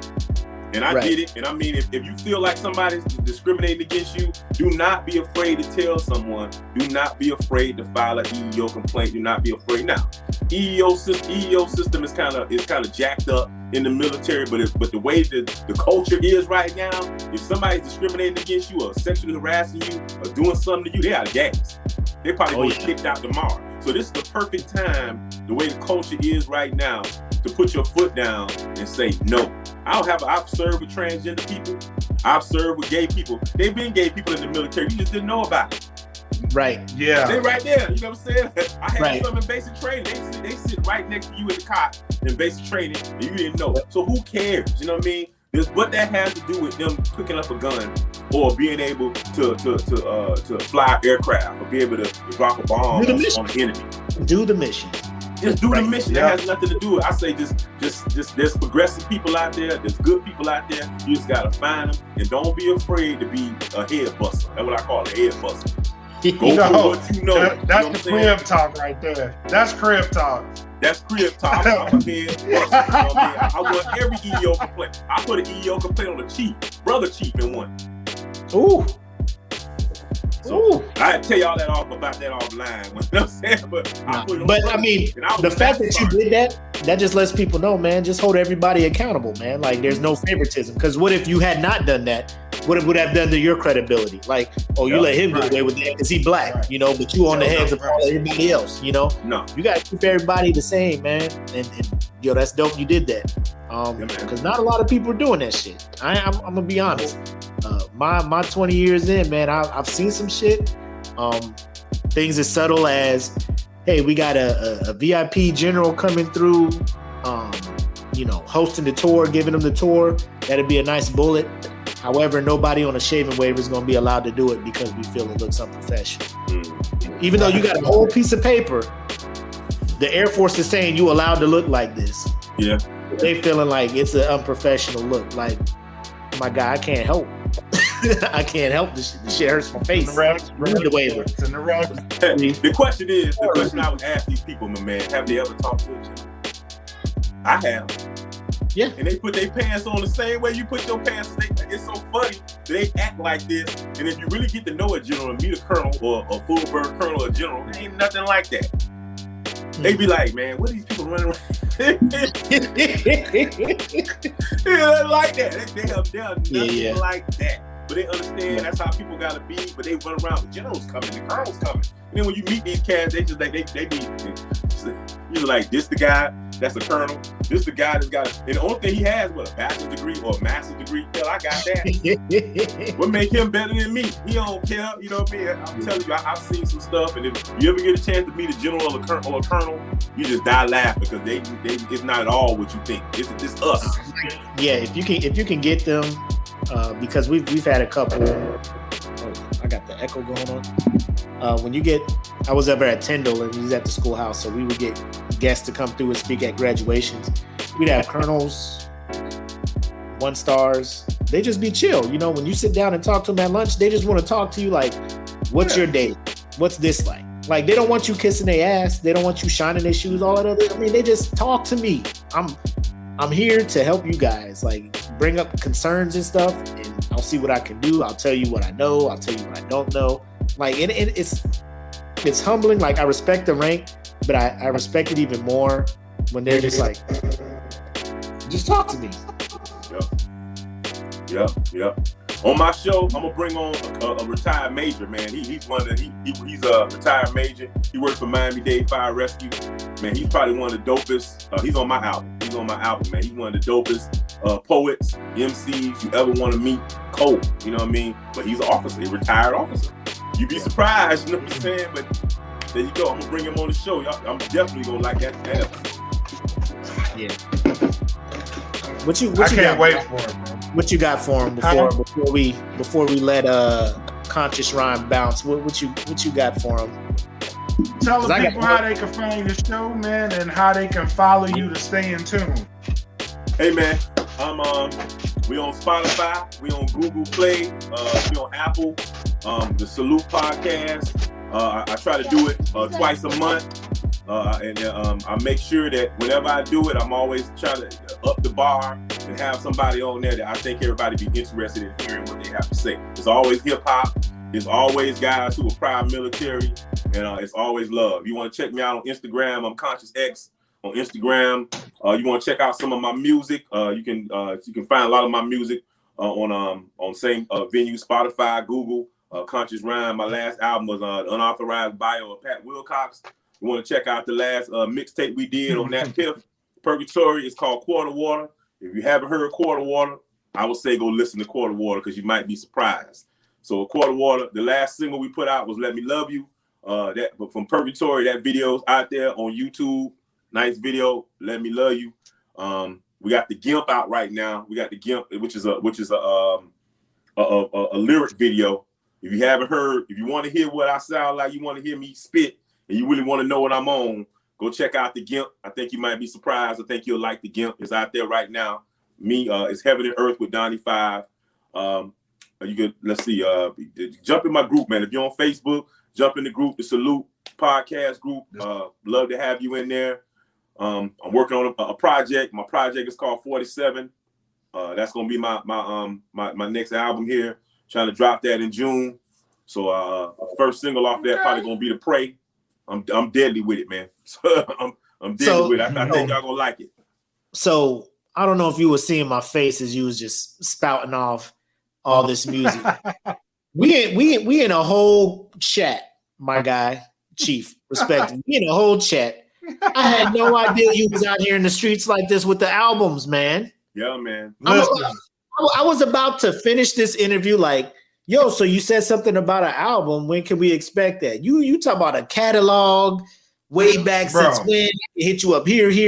Nobody was telling me about this shit. Hey, that's my fault. That's my fault. Check me out. That's my fault. You know what I mean? I'm out here trying to share everybody music. I'm out here trying to share everybody. Because my whole thing in life right now, I'm trying to be that dude that's just like, if whatever little platform I got, if I can put your shit out there, if I can put one or two extra people on your shit, my job is done. You know, like I'll do what I can. I'm sitting here, you listing mixtapes, Dat Piff, Quarter Water, motherfucker. I'm just sitting here. I'm like, so he got shit that I don't know about? Because I'm steady looking for good shit, man. I'm steady looking for good shit. If you listen to Quarter Water, you might be on it. And most of that album is produced by Donnie 5. I produced one track on it. The last track on it, I produced it. I produced Let Me Love You. If you go to YouTube, Purgatory, Let Me Love You. I produced that. All right. I forgive you. I'm going to blame I'm going to check this interview out tomorrow. Chief, I forgive you. Mac, we're going to have to talk about this scene because you knew about all this shit. You knew about all this shit and you didn't tell nobody. My man had labeled. I knew it. But listen though. He sent me some shit. I could have pressed that button right here and put it. He sent me some shit, and I was like, oh shit, because he sent me something, and I was like, he's like, hey, yeah, man, we working on this right here, and I'm like, oh shit, because they spitting this whole shit, they going off, and I'm like, oh shit. I'm sitting in my car. I got it in my car. I'm listening in my car. I'm like, I stopped. I was like, oh shit, they spitting. These motherfuckers rapping. Rap. They rapping. You been new. You been had this shit, Mac. You been had this shit. Okay. Oh, we rap. Okay. You know what I'm saying? We rap. I led off with Rakim. I led off with that. You did. I'm trying to tell you. Man, you did. If I could grow up and I could be like somebody, be Rakim with Black Thought, that should tell you something right there. Okay, real quick before we leave. On the spot. Now, here we go. No particular order, because I know that would take some time. I am hiding my face for a reaction. Top 5 MCs in the game right now. Top 5 MCs in the game right now? Yeah. You really want me to tell you? Yep. Fonte. Go ahead. Fonte. I don't know if you know From who Lil Fonte Brother? is. I'm going to help you out. Fonte, Black Thought. From Lil Brother? Yeah. Fonte, Black Thought. Okay. Let me see. Fonte, Black Thought. I like Skyzoo. Skyzoo is hard as hell. Let's see. I am a Kendrick Lamar fan. Yes. And J. Cole. Nice voiceover. And J. Cole. Those are my top guys right now. Now I like Smoke. I like what Smoke Dizza. I like Smoke Dizza. I think Smoke Dizza doing some nice stuff. I'm really feeling him. Let me see, man. God dang it. Those are my. I think I hit 5 right there. You did. If you could get a bucket list from Fonte, another brother Chief sent me, the fire chief I know sent me this track by Fonte called Violence. If you have not heard it, I would go Google Violence and play it over and over and over again. Every time I pop in my car, it comes on. Fonte. So you're not a Little Brother fan. If you don't know, my dog was named Fonte. I've seen every show that Fonte had in Atlanta. I've been there. I'm a Fonte stalker. Put it that way. All right, so you have a choice. Rakim or he picking Rakim. Black Thought. Okay. Who you picking to get on the song with? I love Rakim, but I'm going with Thought. What? I'm going with Thought. Rakim was your OG. And let me give you an example why. You was the OG. Funk Master Flex, and listen to Black Thought rhyme for 10 minutes. Once you heard an MC rhyme for 10 minutes, he has raised the bar to here. So for me, I could never rap the same way again. Every day I'm here challenging myself to rhyme better. Because Black Thought made me go home and slap myself 10 times. Black Thought made me thank God several times. He made me stop the car and just say, you know what, Lord, why did he do this? Why would you do this to me? Because I know I can't do that. The average MC can't rhyme for 10 minutes with breath control. 10 minutes, not a mistake. I might rhyme right now, and somewhere along the line, I'll make a mistake. Cold as rhyme, I might make a mistake. My old mind might disappear. He older than me, but the cat is fat, and he rhymes for 10 minutes straight. Yeah. 10 minutes. Yeah. Oh, yeah, it can happen. Somebody say, "What's my thoughts on the baby?" I like the baby. Oh, who's that? AD? Okay. Oh, that was it. Yeah, AD said that. Yeah. Tell them, yes, I like the baby. The baby. I feel some kind of way. Like, it's cool. Keep doing your thing. Keep doing your thing. I swear every song is the same shit, though. It is. But he got them triples. He got them triples down, though, man. If you want to, I'm not a triple rapper, but these new cats, it be these triples, man. I'm like, can you do something other than a triple? But I like him. No, bro. No. Bop was my shit for like a whole 2 months or some shit. That beat come on and how he feels that shit. Bro, like, I'm just like, I am. This song got me. But then he what's the next album? That's the only song of his I really like. Blame It on the Baby. That's the only song of his I really like. Hey, I'm gonna throw this little tidbit out for y'all, just so y'all know. When I had Op Solo on, the nastiest cat that I think closest I've ever heard, closest to Thought, is Op Solo. Don't get it twisted. Don't get it twisted. I heard some Op Solo shit. I heard some Op Solo shit. Op Solo got some shit on him, bro. I ain't gonna hold you. He got some shit on him. Chief, I'm gonna hit you up offline, and I'm gonna ask you to recommend some music from the people you roll with. Because Black is over here talking about, I listen to his stuff, but he don't be promoting shit. He don't be letting me know, listen to this shit. He just be holding shit. Man, I be grinding though. I be grinding. So it's like me listening to shit in the grind. You know what I'm saying? Approved to get Black finna get some exclusive stuff. Hey, Black finna get some exclusive stuff probably tomorrow because I want you to mix it up for me for my boy. But I'm on that track. It's called Beautiful Monster. I'm the last dude to rap on that track. We'll get Mac in here to work on it with me. So we'll work on it together so he can hear it. Cool. Yeah. It's called Beautiful Monster. I'm just here to listen to good shit. You want me to mix it? I'll put that all the way up, bro. I don't know none of that shit. Hey. I'm just here. I'm here for the bars. I'm here for bars. Hey, just listen to my bars on that. I'm the last one to rap on that. But that's Donnie 5, his track. You know what I'm saying? We got my man. You know, I'm gonna have him on Vi Slim, ill as usual, nasty too. So we're gonna have you from VA. Got him. He's the middle cat, and I'm the last dude to rap on it. So you definitely gonna hear. You want to hear me? You haven't heard me? You're gonna hear me tomorrow. That's why I was like, I was say something out like, I want y'all to hear me tomorrow. Real quick, take it away. Nice. In your group, the salute. My old buddy who got on there and was rapping, and it reminded me of Guru. Like it reminded me of Guru off. Who is that? That's my partner, retired tech sergeant, Johnny Farquhar. That's my man. You know what I'm saying? He's been a fan. He's been following Purgatory from Shaw Air Force Base. To he's been a stand of Purgatory from Shaw Air Force Base to now. Anytime we put out something, no matter what it is, Johnny gonna be there. Johnny gonna be there. Johnny, no matter what I do, Johnny gonna follow our career from the time our first album. You know what I mean? Damn, we did an album in the beginning in Korea, and the Incursion. We did Purgatory, the Incursion. So that was one of the ones we sold out to Trump. But he's been following us since the Incursion. Damn, Buddy got busy on that shit too, bro. He really did. He really did. And it's funny how the influence sticks out too. Because based on what I heard from you, like he has that same style.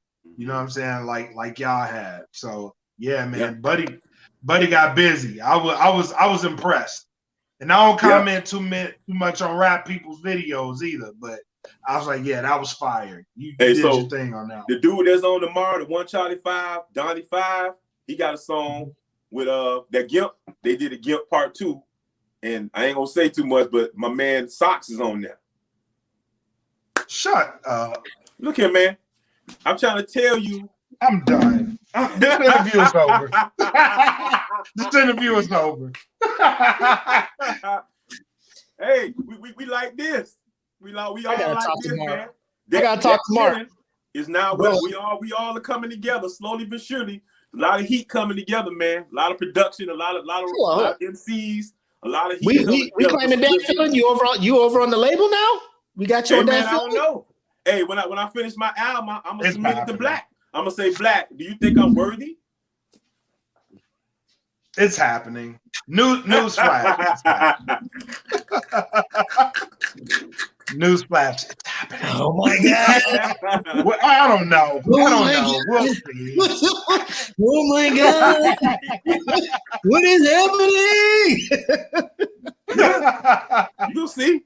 Yeah, we all work. MRK a slick motherfucker, bro. He be over here building an empire, bro. He been over here building a whole empire. This motherfucker and look how this shit coming together.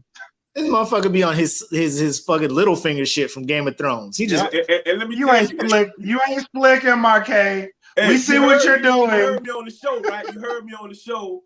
Was talking about like at one point I was like, this dude tried to get me to be on his street team. I said, me and my boy our solo were like, yo, we see that cat, it's on. But do you see, you never know how people really feel about you. I had to apologize. I said, man, he was trying to do his thing then, but he was low key kind of watching us. He told you about Donnie 5 on the show. He's like, yo, that guy Donnie. You're gonna see tomorrow. You're gonna see, and you're gonna be like, okay, this cat is on something totally on something. His conversation, you're gonna be like, it's gonna be something totally different. But yeah, he slipped in there. I just found this out yesterday though. He was like, MRK is on this track. I'm like, what? You put him on the Gimp part 2? What you trying to do? Because they know you heard the first Gimp. So he was like, oh, you on this Gimp, we're gonna outdo you this time. I said, that's fine. You know, we come with a Gimp part 3. I'll get on there. Fuck. All right, I need an invitation to this Gimp part 3. Yeah, especially if you're on the second one. I was about to say, you got Smitty on deck, you got Black, you got Wiz, like. Oh, I've been talking to Smitty. Me and Smitty been talking on the low. Hey, listen, work his ass. Make him work. Make Smitty work. Put him to work. Because the only reason Smitty's not on my album more is because he was doing the Soul Powers album and I didn't want to bug him. But now he's open. Make him work. Yeah, I talked to Smitty. Me and Smitty, I'm gonna be on Smitty's show. Smitty want me on his show. All I'm saying is, bro, bro, just give me the heads up. That shit about to go down, bro. Just let me be hyped. Just let me be hyped. Man, I've been talking to Smitty. I'm about to be on his shit. I'm just like, oh my God, what's going on? Like, blame MRK. Yeah, you can blame Mark. Let me get Mark ain't gonna say shit. Mr. Announcements are overrated. He ain't gonna say shit. Mark is just Mark will be on my podcast. Mark will be on my podcast. This is not for show. That is all not for show right there. That's not for show. Bro, I will look Mark in his eye. Listen, real quick. Mark was on my show. I knew he had shit coming out with Timo. The 40-year-old rapper, Volume 3. Yep. I looked him in his eye. I was like, Mark, word on the street is you got shit coming out with Timo. I heard this shit from Timo, right? Timo was like, you got to ask Mark. I was like, I will. Mark, you got shit with Timo coming out, right? Here's Mark. Announcements are overrated, brother. I was like, motherfucker, you just don't say some shit, bro. Like, you ain't got to say the date. You ain't got to say none of that shit. Just be like, yeah, we got something in the works. It'll come sometime this year. You know, just say some shit. I don't know. Bro, listen to me. Listen to me.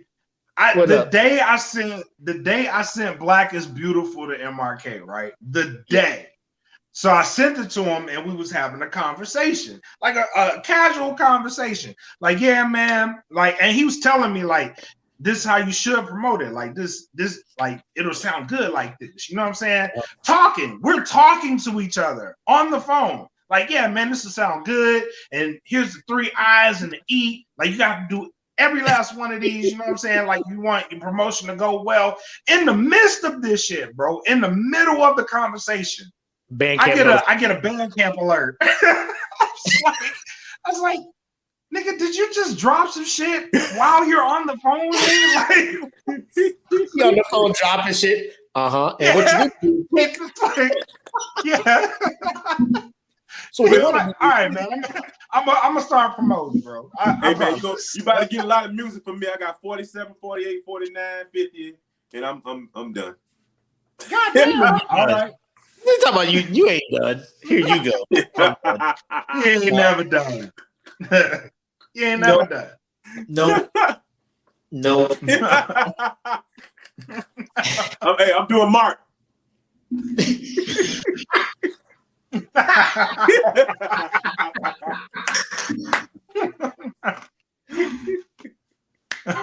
Touche, sir. Touche. Well played. Played. That's all the questions I got, man. I can't wait to when we get done with this. I'm gonna just go through all your music, man, and enjoy it because I'm sure I will. And whatever links, y'all could just be sure I'm about to share these links. I told y'all all 2021. Yeah. Y'all get tired of me posting links and sharing shit my homies is doing. Y'all just gonna have to unfollow me. Y'all better get ready. It's gonna be a busy year too, bro. That's the boot I'm all 2021, man. You got a business, you got a passion, you following, you behind it. I'm behind you too. I'm gonna share your shit. I'm gonna do what I can to put you on. So I appreciate it, man. Hey, with that Piff, I don't know what's going on with that Piff, but for some reason you have to download it on your phone. You can't go to that Piff website anymore. I don't know what's up with it, but I downloaded it on my phone and I was able to get access to the mixtape again. Yep.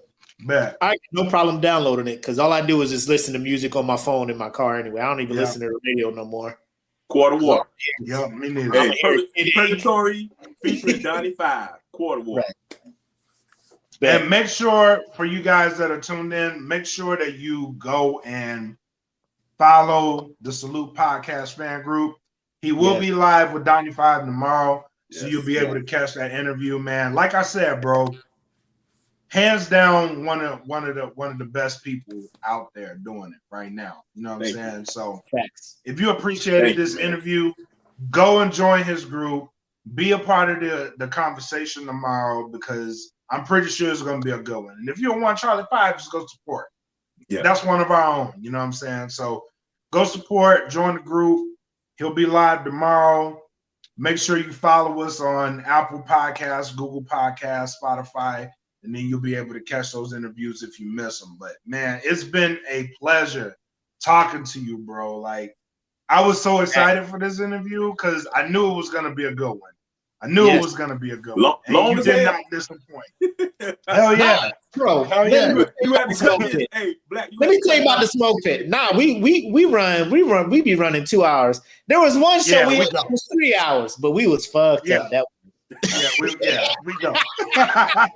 bro, we had to lay off the alcohol for a minute, bro. Like, me and Black had our own Alcoholics Anonymous meeting. We was like, man, we can't do that shit no more. Hey, I'm ready to hide my bamboo from y'all. You know what I'm saying? Bro, hey, look, let him see it, Matt. We good.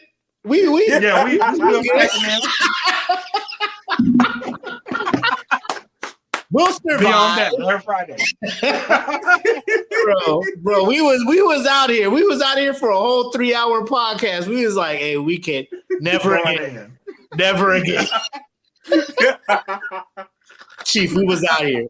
That was the earlier stages. That was early smoke pit. Yeah. We can change now. I don't know. If you go to the YouTube page, great. You know what I mean? If you go to the YouTube page and you see our early episodes, we was out here, Chief. We was wild. We was wild. Yeah. I try to cut mine. I be, it depends on who on there. I'm like, man, we going for a long time. I knew when I put up them shoes that day, I said, man, I see Mark's face. I say, man, you should see my face, Chief. You should see my face. Like, I love shoes, but when it comes to J's, anything past 14, I'd be like, Yeah, when he was like, no. His face was when Mark about to roast something by the way he looked, because he don't be reacting. He just be like, I'm about to kill you. If he would have hit you with that, well, all right. What do you think about these? Well, all right. He looked at that shoe. He was like, "No." He's like, "No." So let me. But all right, for real. Before we bounce, what are your thoughts on Kanye? Because I don't know if you were with the majority of hip hop lovers. His first 3 albums, classic. Oh, yeah. That's how I feel. First 3 albums, classic. He's been on some up and downs. I think the last album that he made that I love was my Dark Twisted Fantasy, or that album. Mm-hmm. Yes. And I remember you guys talking about it's hard to put all your creativity into a beat and then be able to creatively do a rhyme. And he was producing his own shit, spitting that hip hop shit that everybody loved. What are your thoughts on Kanye? And then I'll pass it to Black, and then we'll let you go on about your day. I'm just gonna be down here. I'm just doing what I love to do. That's what I'm gonna be doing. All right. All night. All right. With Kanye, let's see. Man, I love Kanye in the beginning, Through the Wire, all his tracks. All the College Dropout. What was the next one? Graduation. The Graduation. Graduation. Late registration. Graduation. Yep. All of those I was good with. The last couple of albums before he went on his religious. And I'm not knocking anybody. Everybody got their own thing. Right. His religious high he's on right now. I liked all his music. I think he's a very creative guy. I just think he's a guy that started believing the hype. Mm-hmm. He started believing the hype. He got him a Kardashian. Why he want that, I don't know why. But he don't know. Everybody who has had a Kardashian has had the downfall of the. I think it's called the highs of the Kardashian and the crash of the Kardashian. It's like the Madden curse. Huh? It's like the Madden curse, but for entertainers. You know what I'm saying? That's what that shit is. And it's like, and I think dudes do like most dudes do. I hope it's not a whole lot of ladies around. You know how we are. Well, I want it. And then when you get it, you're like, damn, did I really want it? Did I really want it? Did I really? And now you got to wake up. That Ray J video changed everything, though. You know what I mean? I know. Like it literally changed everything. Like, do you want that? He wake up to it every morning. Damn, I want it. Now you got to deal with the morning breath. She don't have morning breath when you see her in pictures. Now you got to deal with the morning breath. You got 50 kids with her. Now you like, damn, I should have stayed with Amber Rose. You know what I'm saying? And now he like, damn. But the blessing from this, I'm telling you what's gonna happen. He finna pull a Mary J. Blige, and he probably gonna make one of the best albums you ever heard ever. He needs bullshit. I don't think so. He needs it because I don't think so. You don't think so? Nah, Kanye is still in the sunken place, bro. He got to work his way out. Yeah, bro. He's still there, bro. Like, I hate to say it, but we might get one more gospel album out of him before he climbs himself out, bro. But it might be an inspirational one. But we gonna get one of these gospel albums out of him one more time. Nah, ain't nobody trying to hear no gospel yet. I know, man. I want to hear Kanye do something. You know what I'm saying? He had me hooked when he was out there with the Sunday, whatever that choir is that's been going on. They're suing him because he wasn't paying them what he was supposed to be paying them. The Sunday, whatever choir, bro. The Sunday service.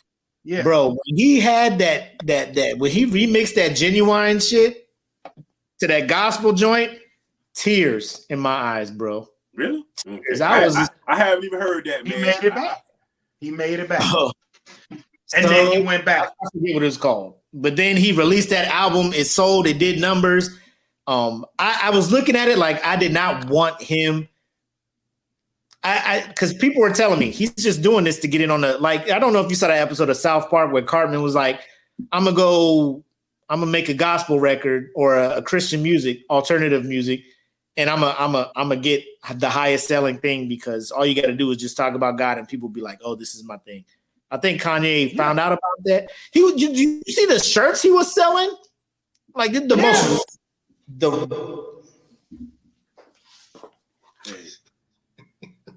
Man, I just want that's God talking. That's God talking, like brother. Let it in. You let it in, fella. It's like God. God is in the room. He was legit out right here with the Kanye bum raggedy yay collection with a cross on it and be like $150 for this sweatshirt. What? And it was selling. Bro, did you see? I'm not mad at the shoes that he came out with? Ye is still there, bro. He's still there. The 450s. The 450s ain't even the worst looking shoe. Ugh. That's the thing. That's the problem. Those aren't even the worst looking ones. And they selling and reselling for like triple the fucking price. Horrible. Bro, my son wanted to buy a pair of them. Ugh. And this was the first time as a parent that I had to be a parent with him doing his resale shit. I was like, don't you fucking buy those shoes. I will not.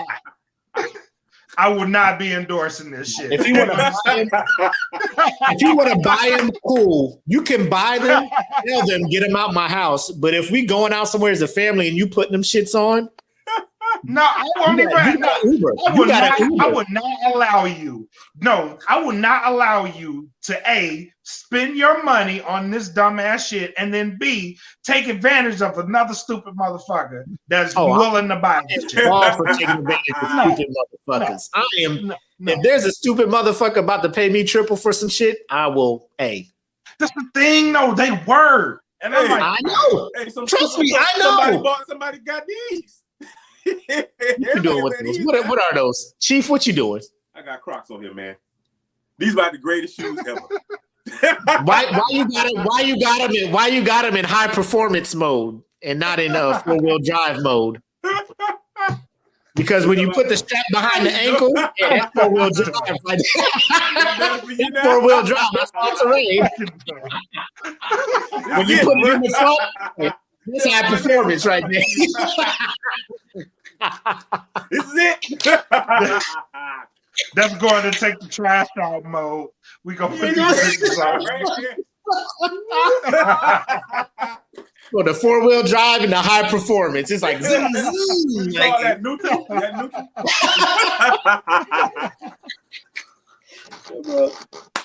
When you put that shit behind your heel, that's when you know you got to go do some shit. Like, man, this shit'll slide off my foot. Let me put this shit back behind here. That's how my girl. I'm looking at her like, what the the hell you wearing these shoes, man?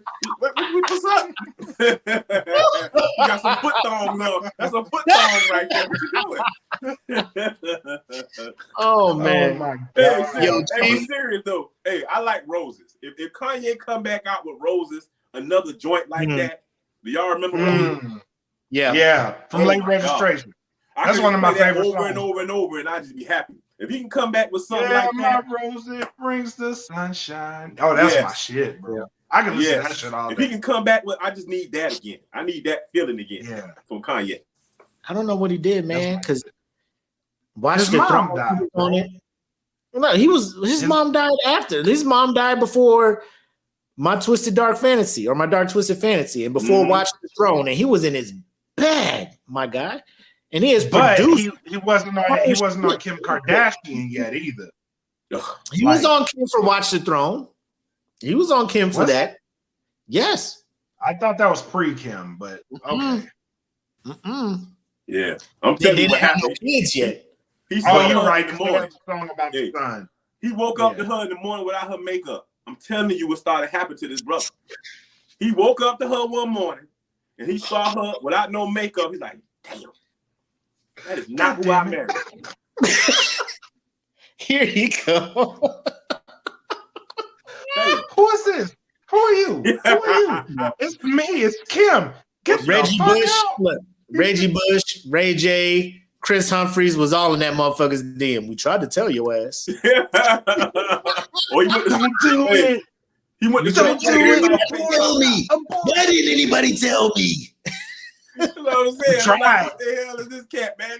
He's No, tripping. I think low key, like I'm glad Kim filed for divorce because the shit that man was doing when he was having that whatever episode about record companies and the contracts, like I understand his mindset. Like, yeah, they be raping people, but bro, you can't be like tweeting videos of you pissing on Grammys and shit. You got kids in the house who are going to Kanye went full frontal, bro.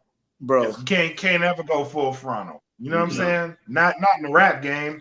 No, like you can't do that suicide. shit because you got kids who are legit going to be going to school with other kids who are going to see this shit or hear about it and be like, yo, so your dad wilding and peeing on Grammys? My dad did what? Look. And now you go home like, bro, man. Mommy, why did daddy put the Grammy I'm just in the trying toilet? to color the picture. I'm just trying to finger paint, but I can't even finger paint because motherfuckers like your dad peeing on trophies and shit. Man, you know what I'm saying? Like I said, he believed the hype. He lost his mind. He believed the hype. He got him a Kardashian. He should have stuck with Amber Rose. Stuck with her. I don't know because Wiz Khalifa had to bounce from Amber too. Is 21 Savage still with Amber? Man, I don't know, man. I'm telling you, you got to be the. You know who y'all Amber Rose had 21 Savage walking in a slut walk. Hey, listen. There's reasons. This whole man was walking with a sign talking about I'm my guy. There's reasons. Listen. No, listen to me. There's reasons. You're 21 fucking Savage. You're 21 Savage. Ain't no reason. Hey, you ain't listen, no man. regular dude. Listen, there's a reason Kanye never dissed her. I'm a slut too. Listen. Yeah. Hey, you're also British, listen. And your queen is wilding out against the prince and the princess. But that's just another story. There's reasons, but listen. 21 Savage, where do you stand? What color is that, baby? Listen, no. You gotta find you an Erykah Badu in all of this. You know what I'm saying? Like, you need you an Erykah Badu. Like, that's who you go at. You know what I'm saying? Your pen game will get stronger. You'll start talking about space and shit. Like, you ain't never been there, but you've been there. If you know what I mean? You know what I'm saying? Like, that's what you need. Kanye shit and Erykah Badu shit should never combine. Because that child should be on some other shit. Imagine if it did, though. Like, imagine that music if they ever combine.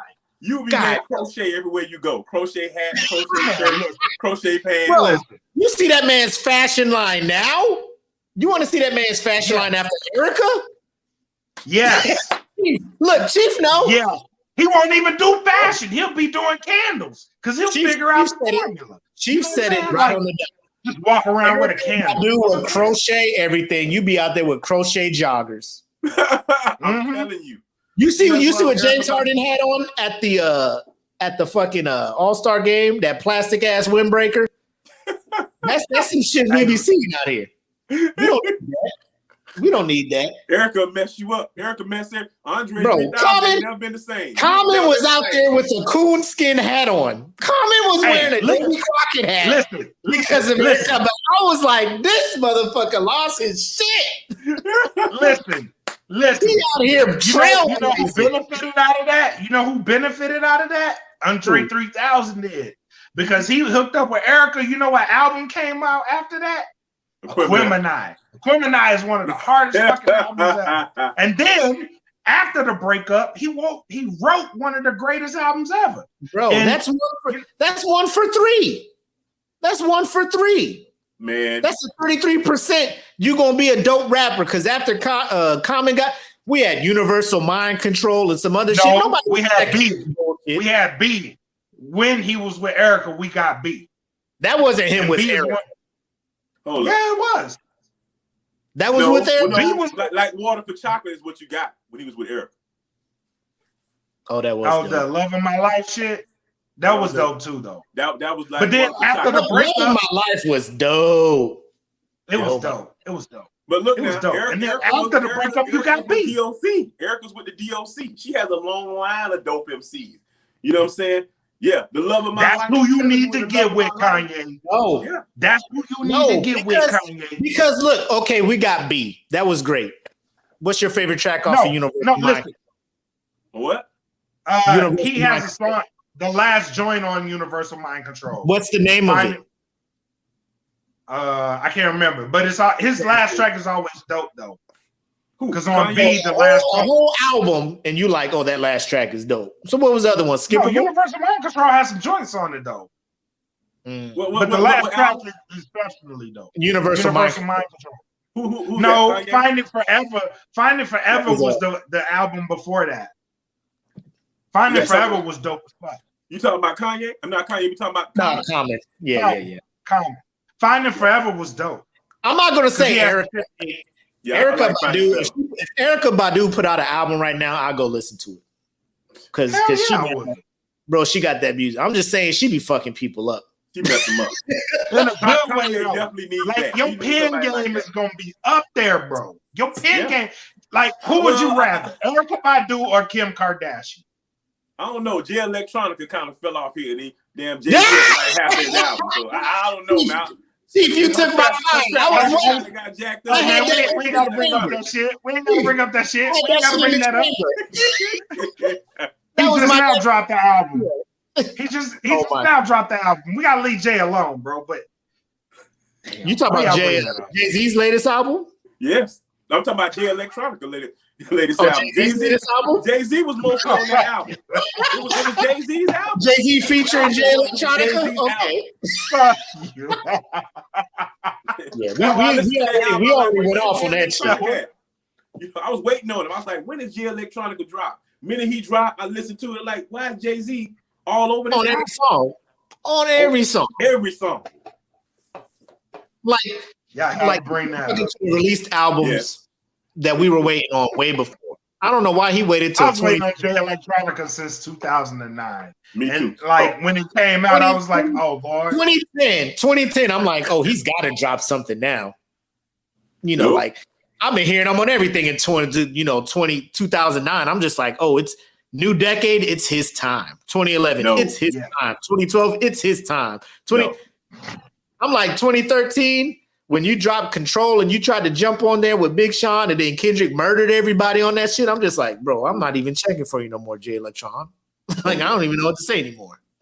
I tried. I listened to the album. I'm like, what is going on with this dude, man? Why is Jay-Z on here? Jay-Z shining over him. This is his album. And here's my thing. Like, at what point does Jay-Z not be like, hey, man, I appreciate you wanting me on your album, but why am I on all your songs?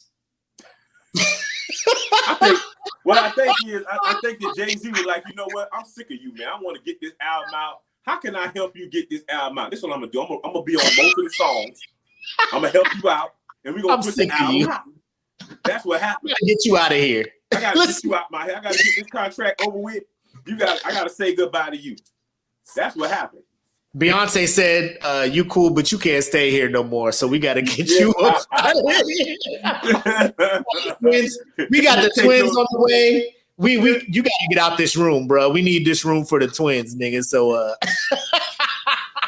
that's what I said. I said after Erykah Badu did something. I'm hiding my face in shame. I am hiding my face in shame. They went up to Electronic's door. He was like, "Hey, B said you gotta go, bro." Like I tried. I was like, "Hey, you my dude," but B was like, "Hey, you gotta go." So, plus the Hive is outside, and you know how that be. So you gotta.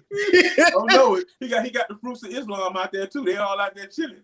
Yeah, he was like, so I mean, I got like 8 songs that I wrote. You can spit on them too if you want, but we could call it your album, and we'll put it out there. Electron was like, all right. All right. Okay, cool. All right, bro. I said, what is this? I listened to it. I was like, man. I can't talk bad about the hometown homie, bro. Like he's from the club, bro. I can't do it. I love Jay. About the hometown homie. You talk about damn Lil Wayne.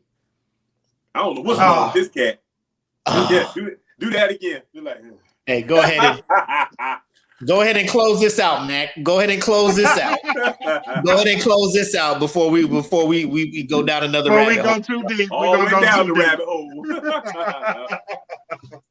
But man, look, man, it's been a pleasure having you on the Smoke Pit, bro. You're more than welcome anytime to come back on. Great interview. Again, if you're out there and you are not following the salute, follow the salute, go to the group, contribute to the conversations. Lots of dope conversations in the group, man. It's been a pleasure having you on, bro. Oh, yeah. It really has been. It's been a pleasure, bro. Oh, yeah. Oh, yeah. For sure. So with that, man, you have a good night. We're going to continue the show. You need to re-up, Matt? Are you good? All right. All right, Chief. How you doing, man? Bro? Peace. Oh man, dope interview. Thank y'all for sticking on. That was like 2 hours worth of shenanigans. So yeah. I'm not ashamed. I knew I was going to ask this man questions. I knew I wanted to hear him talk about stuff, both as a hip hop artist and as a chief master sergeant in the Air Force. I knew I was going to ask him some questions. I wanted his advice on some stuff, and I wanted his insight. So that was just me being selfish. Bro. That was just me being selfish. That was just me, man. Like it's good. It's good to have that perspective, man, and especially for the people that are enlisted in a group.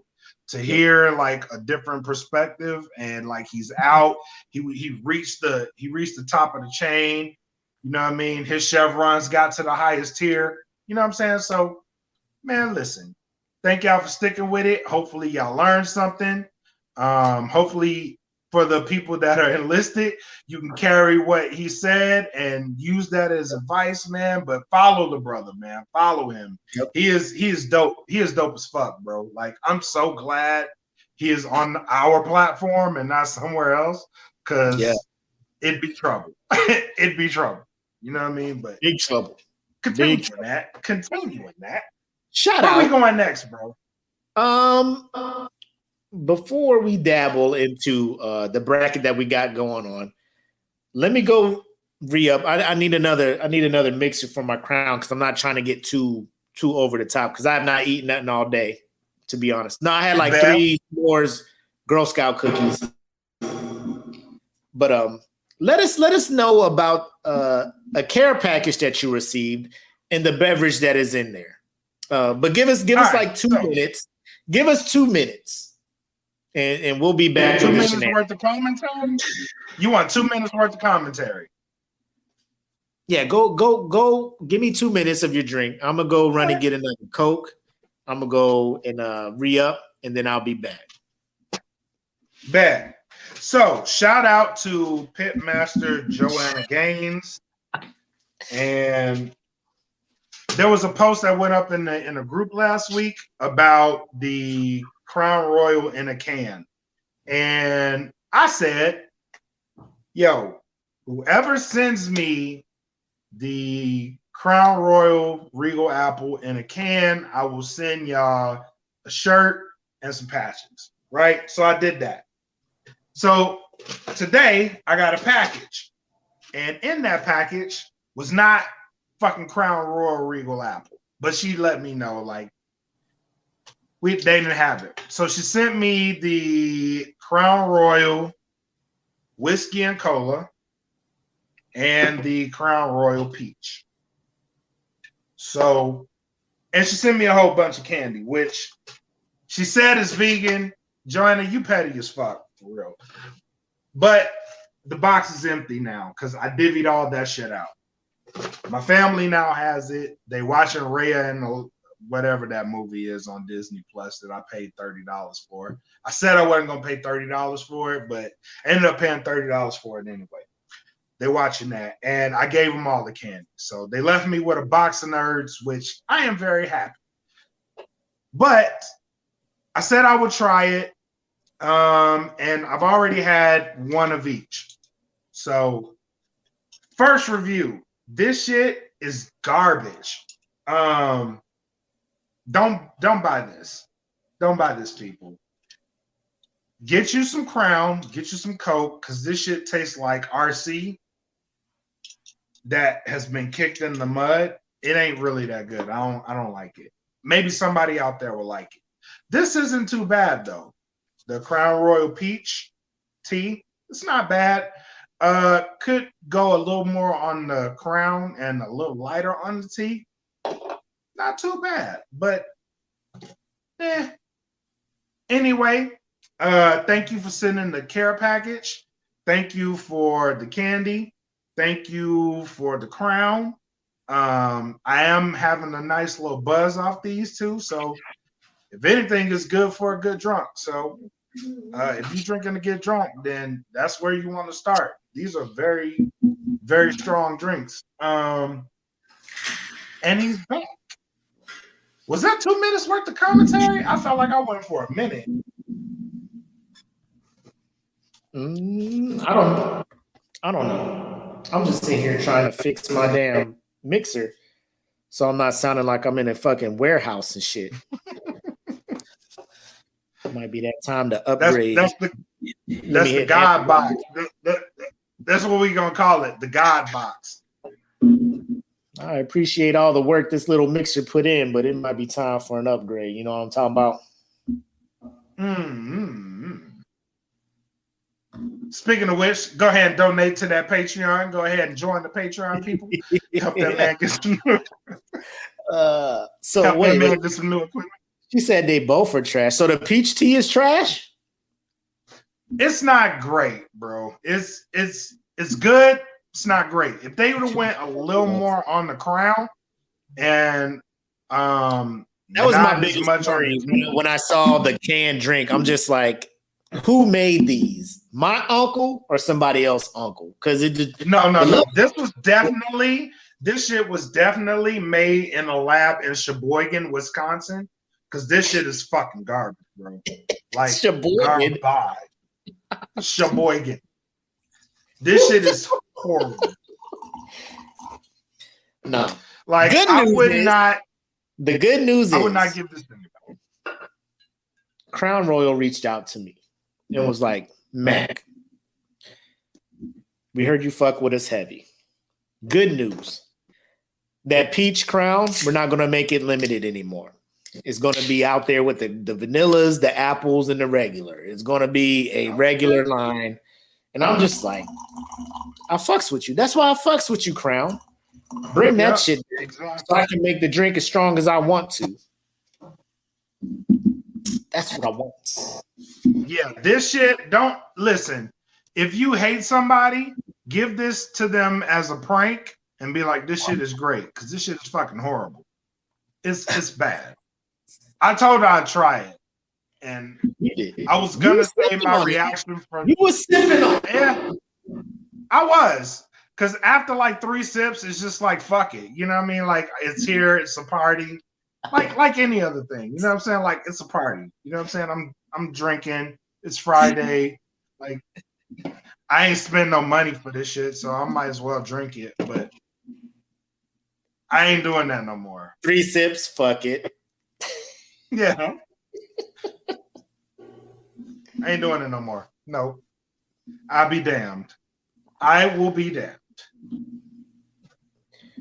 All right. But yeah, she sent me a couple of things, bro. So your shirt has already been ordered and it will be on the way. So I got you an official Pitmaster shirt. And for everybody that I owe patches to, they will be out tomorrow. So yeah. Thank y'all for supporting, bro. She said she took 1 sip and threw it away. So good on you for drinking all of it. Not wanting to waste her money. I did it reluctantly because it was a gift. You know what I mean? Like I didn't want to waste the gift. It was a gift. I did add some apple crown to that shit because I was like, this is disrespectful to all things crown. So I might as well add some crown to it. Cool.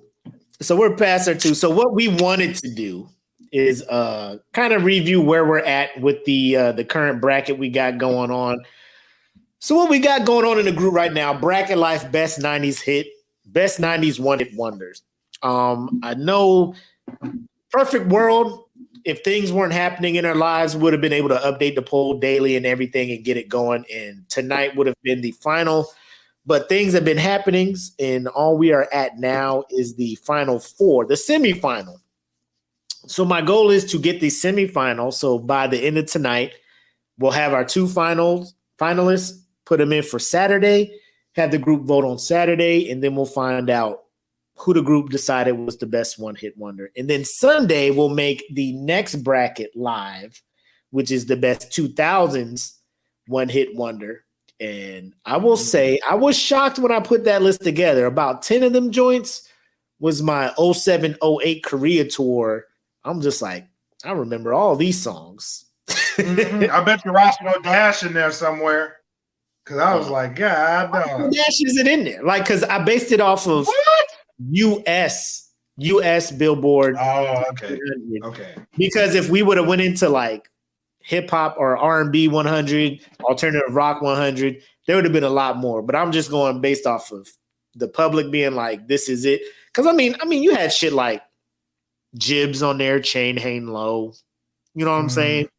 You had Tipsy on there by Jaquan, which a lot of this shit low key reminded me of like NCO Club at Eglin. You remember that shit? That shit come on. Everybody in this bitch getting tipsy. Grown ass men dancing to a song about teen drinking. We was wild, bro. We was in there wild. Hey, this teenager talking about, come here, girl, let's dance. Yep. 1 to the 2 to the 3 to the 4. Everybody drunk out on the dance floor. Like, oh shit, this my shit. Oh, this motherfucker spitting with my vodka water. Yeah. Oh man. But overall throughout the week, I know we were talking before the show. What are some of the biggest surprises? Because our final 4 is Baby Got Back, which was the 1 seed. Going against Bittersweet Symphony, which was the 28th seed. And then we have There It Is, which is the 15th seed, against Rump Shaker, which is the 14th seed. So none of the big name like Macarena, I'm Too Sexy, No Return Rain. of the Mac. Return of the Mac was gone. Crisscross was gone. What other one is on here that I thought was going to go far but did not? Hot Stepper to the Sweet 16. Yeah. But it went up. That was going to the final. Baby Got Back. So what is that song? The Bitch. Oh, I'm a bitch. I thought that would have been higher. My guy, let me tell you about that. That song, you could not get away from that shit. No, you couldn't. Women were like, "This is bitch. This is my me. Accept me for who I am. I'm a bitch. I'm a lover. I'm a mother. You know what I mean? Like, could tell them shit, bro. I'm all of that because I'm that bitch. And I'm just like, stop. I get it. You're a woman. I appreciate you. Live your life. I'm sorry. Why do you need I'm power sorry. ballad? I'm a bitch. And they wonder why she had no hits after that. Record company was like, is you crazy, lady? Like, this is your lead single? You got it. Me, accept me for who I am. How do you follow that up? I might mess around and try to listen to her album to see if she had something else, but I doubt it. But y'all was out there. Yeah, but I'm Mambo number 5. Like, I wasn't expecting that to get to. Good Vibrations. I thought most people would be on that shit. That speaks to the group, though, bro. Like, they was on their shit. We actually had a lot of votes this time around. Like, maybe it's more members, and I think once we bring them back more often, like, we'll get more votes. But we had a lot of votes on these brackets. Yeah, I want to say shout out to Lauren Saenz because she made the playlist for the 90s one hit wonders, and that has been my rotation. I know the Smoke Pit. I actually followed that one. So yeah, the Smoke Pit put out the 2000s one hit wonders, and like that bracket is 64 entries on there. So that's why we got to put it out Sunday. I thought it was like 87 songs. I was like, God damn. Oh, there's extra because when I was doing that shit, I was just like, ooh, I like this one too. Ooh, I like this one too. I remember this shit. This shit. So I mean, there's extras on there, but the main 64, there's probably one or two that aren't on there for whatever reason. Spotify doesn't have them on there, but right. The bracket will come out. The polls will go live on Sunday. But right now we got. Let me see if people voted on that because I'm already assuming Baby Got Back is going to win this. I'm gonna vote for Bittersweet Symphony because I just think overall that is a more complete song. But I understand people want to dance, kick their ass and shit. You know, it's whatevs. But yeah, Baby Got Back is already beating Bittersweet Symphony, and let me see what the other one is. Boom, there it is beating Rump Shaker. So yeah, man, I thought I like Jumper. Jesus Christ. Yeah, I'm buying a new shit. Tomorrow ordering a new shit. But I thought Jump Around was better than Rump Shaker. That's just me. Me too. Like I get more hype when Jump Around comes on than Rump Shaker. Yeah, me too. It's just the intro to that song is just like, all right, it's time to get hype. You know what I mean? 100%. 100%. That's the only song I fuck with House of Pain. I don't really know another song from them. Me neither. Jesus Christ.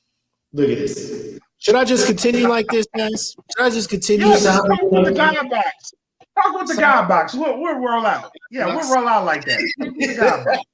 I'm over here trying to mess around and hold things down and shit, trying to make it to the end.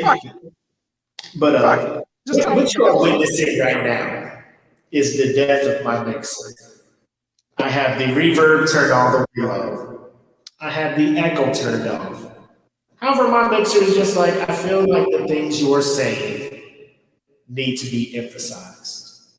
Hey, say this real quick. Say God. God. Come in, God. Come in.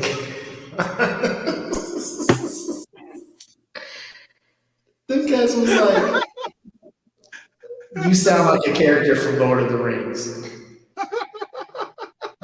Hold on. Let me kick this shit to another level. Go ahead and talk. I'm gonna set some shit up. Nah, man. Like really good show tonight though, man. Like for real. Really good show. And I can't emphasize it enough, bro. Like this dude is on a whole nother level. Like what he's about to bring to this podcast platform is gonna be amazing. So you heard him talk about his influences and how he got started, but I can tell you firsthand he's been in contact with at least one of them, and they will be appearing on the podcast platform. So what he's bringing is going to be huge, bro, like huge. And he's into the rappers really that served in the military, and there's a lot of them. There's a lot of big names that have served in the military, and I'm going to do everything I can to help him get those names on the platform because I know what it means to him. But if you like this brother, man, follow him, bro. Follow him because what's going to happen is going to be amazing. So anything else from the God box? Nah, man. Like I said, this was one of those times where I'm pulling the I'm selfish button. I'm pushing the button, and I'm getting the most for me talking to somebody who's been through what he has and achieved what he has. And I'm not sorry for it. No, but man. Next week, like this is one of those shows. Next week, off the rip, y'all better watch that Winter Soldier and Falcon before the show. We gonna talk about it because we talking about it. We read tea. We read. Yes. No, talking about this shit. I'm gonna tell you right now. It's spoilers. We talking spoilers next week because we need to know where this is going. We talking spoilers. So if you ain't into spoilers, if you don't want your shit spoiled, you either watch that bitch before the smoke pit or don't watch the smoke pit and then watch that shit and then go to Spotify and we'll talk about it to you. Mm-hmm. Facts. Big facts. We talking spoilers next week.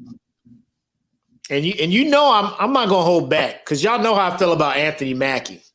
Y'all know I ain't the biggest fan. So we'll see how this goes. This better not turn into a big buddy cop shit.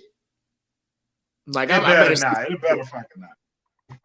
Like I need to see the results of Endgame immediately after. You know what I'm saying? I need to see all of it. And I need to see continuation. And I need to see, Loki's coming out too soon. Yeah, we need to see all of it. We can't hear you. We can't hear you. You're done.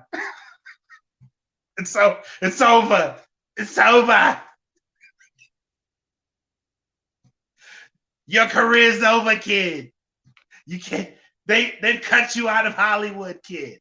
Oh shit. He left. Oh my God. What a show, man. What a damn show. But yeah, man, we're gonna need to see all that. So next week, watch.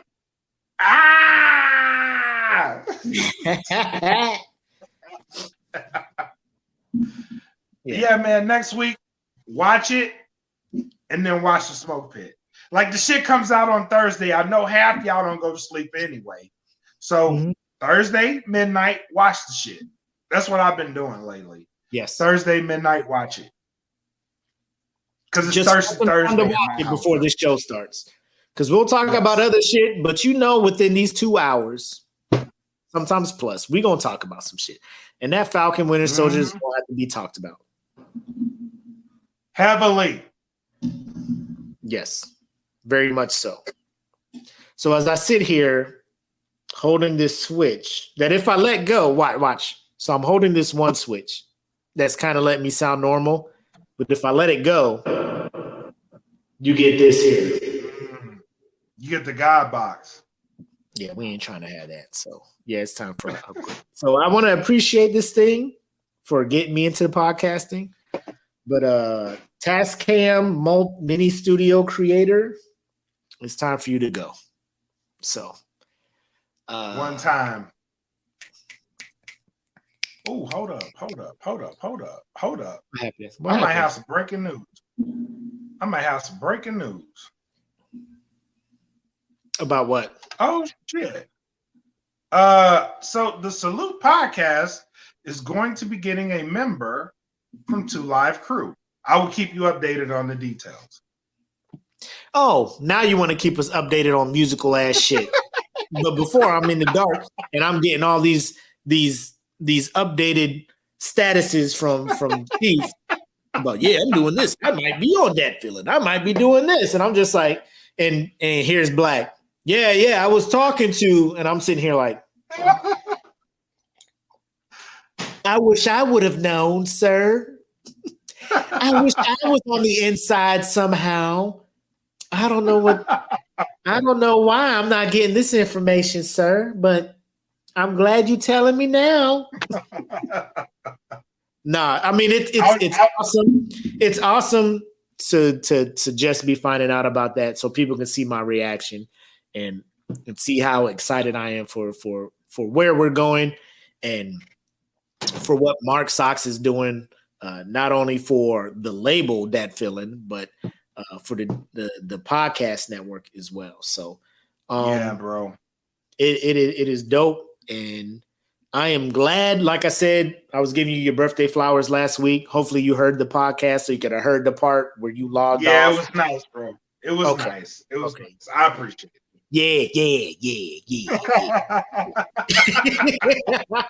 But yeah, just I'm excited for where we're going, bro.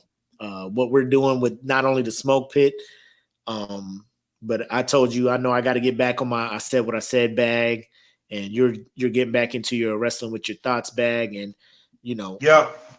It's a lot of work, but it's worth it, man. I love what we're doing. It's worth it, man. Now tell me this. Now, is this just me, or like when I'm at work, sometimes I'm thinking about what I can do content wise with what we got going on. No, like you're bro, at work, like you sitting there like you supposed to be thinking about work. You're like, bro, if I did this shit would do this, and this is a good idea.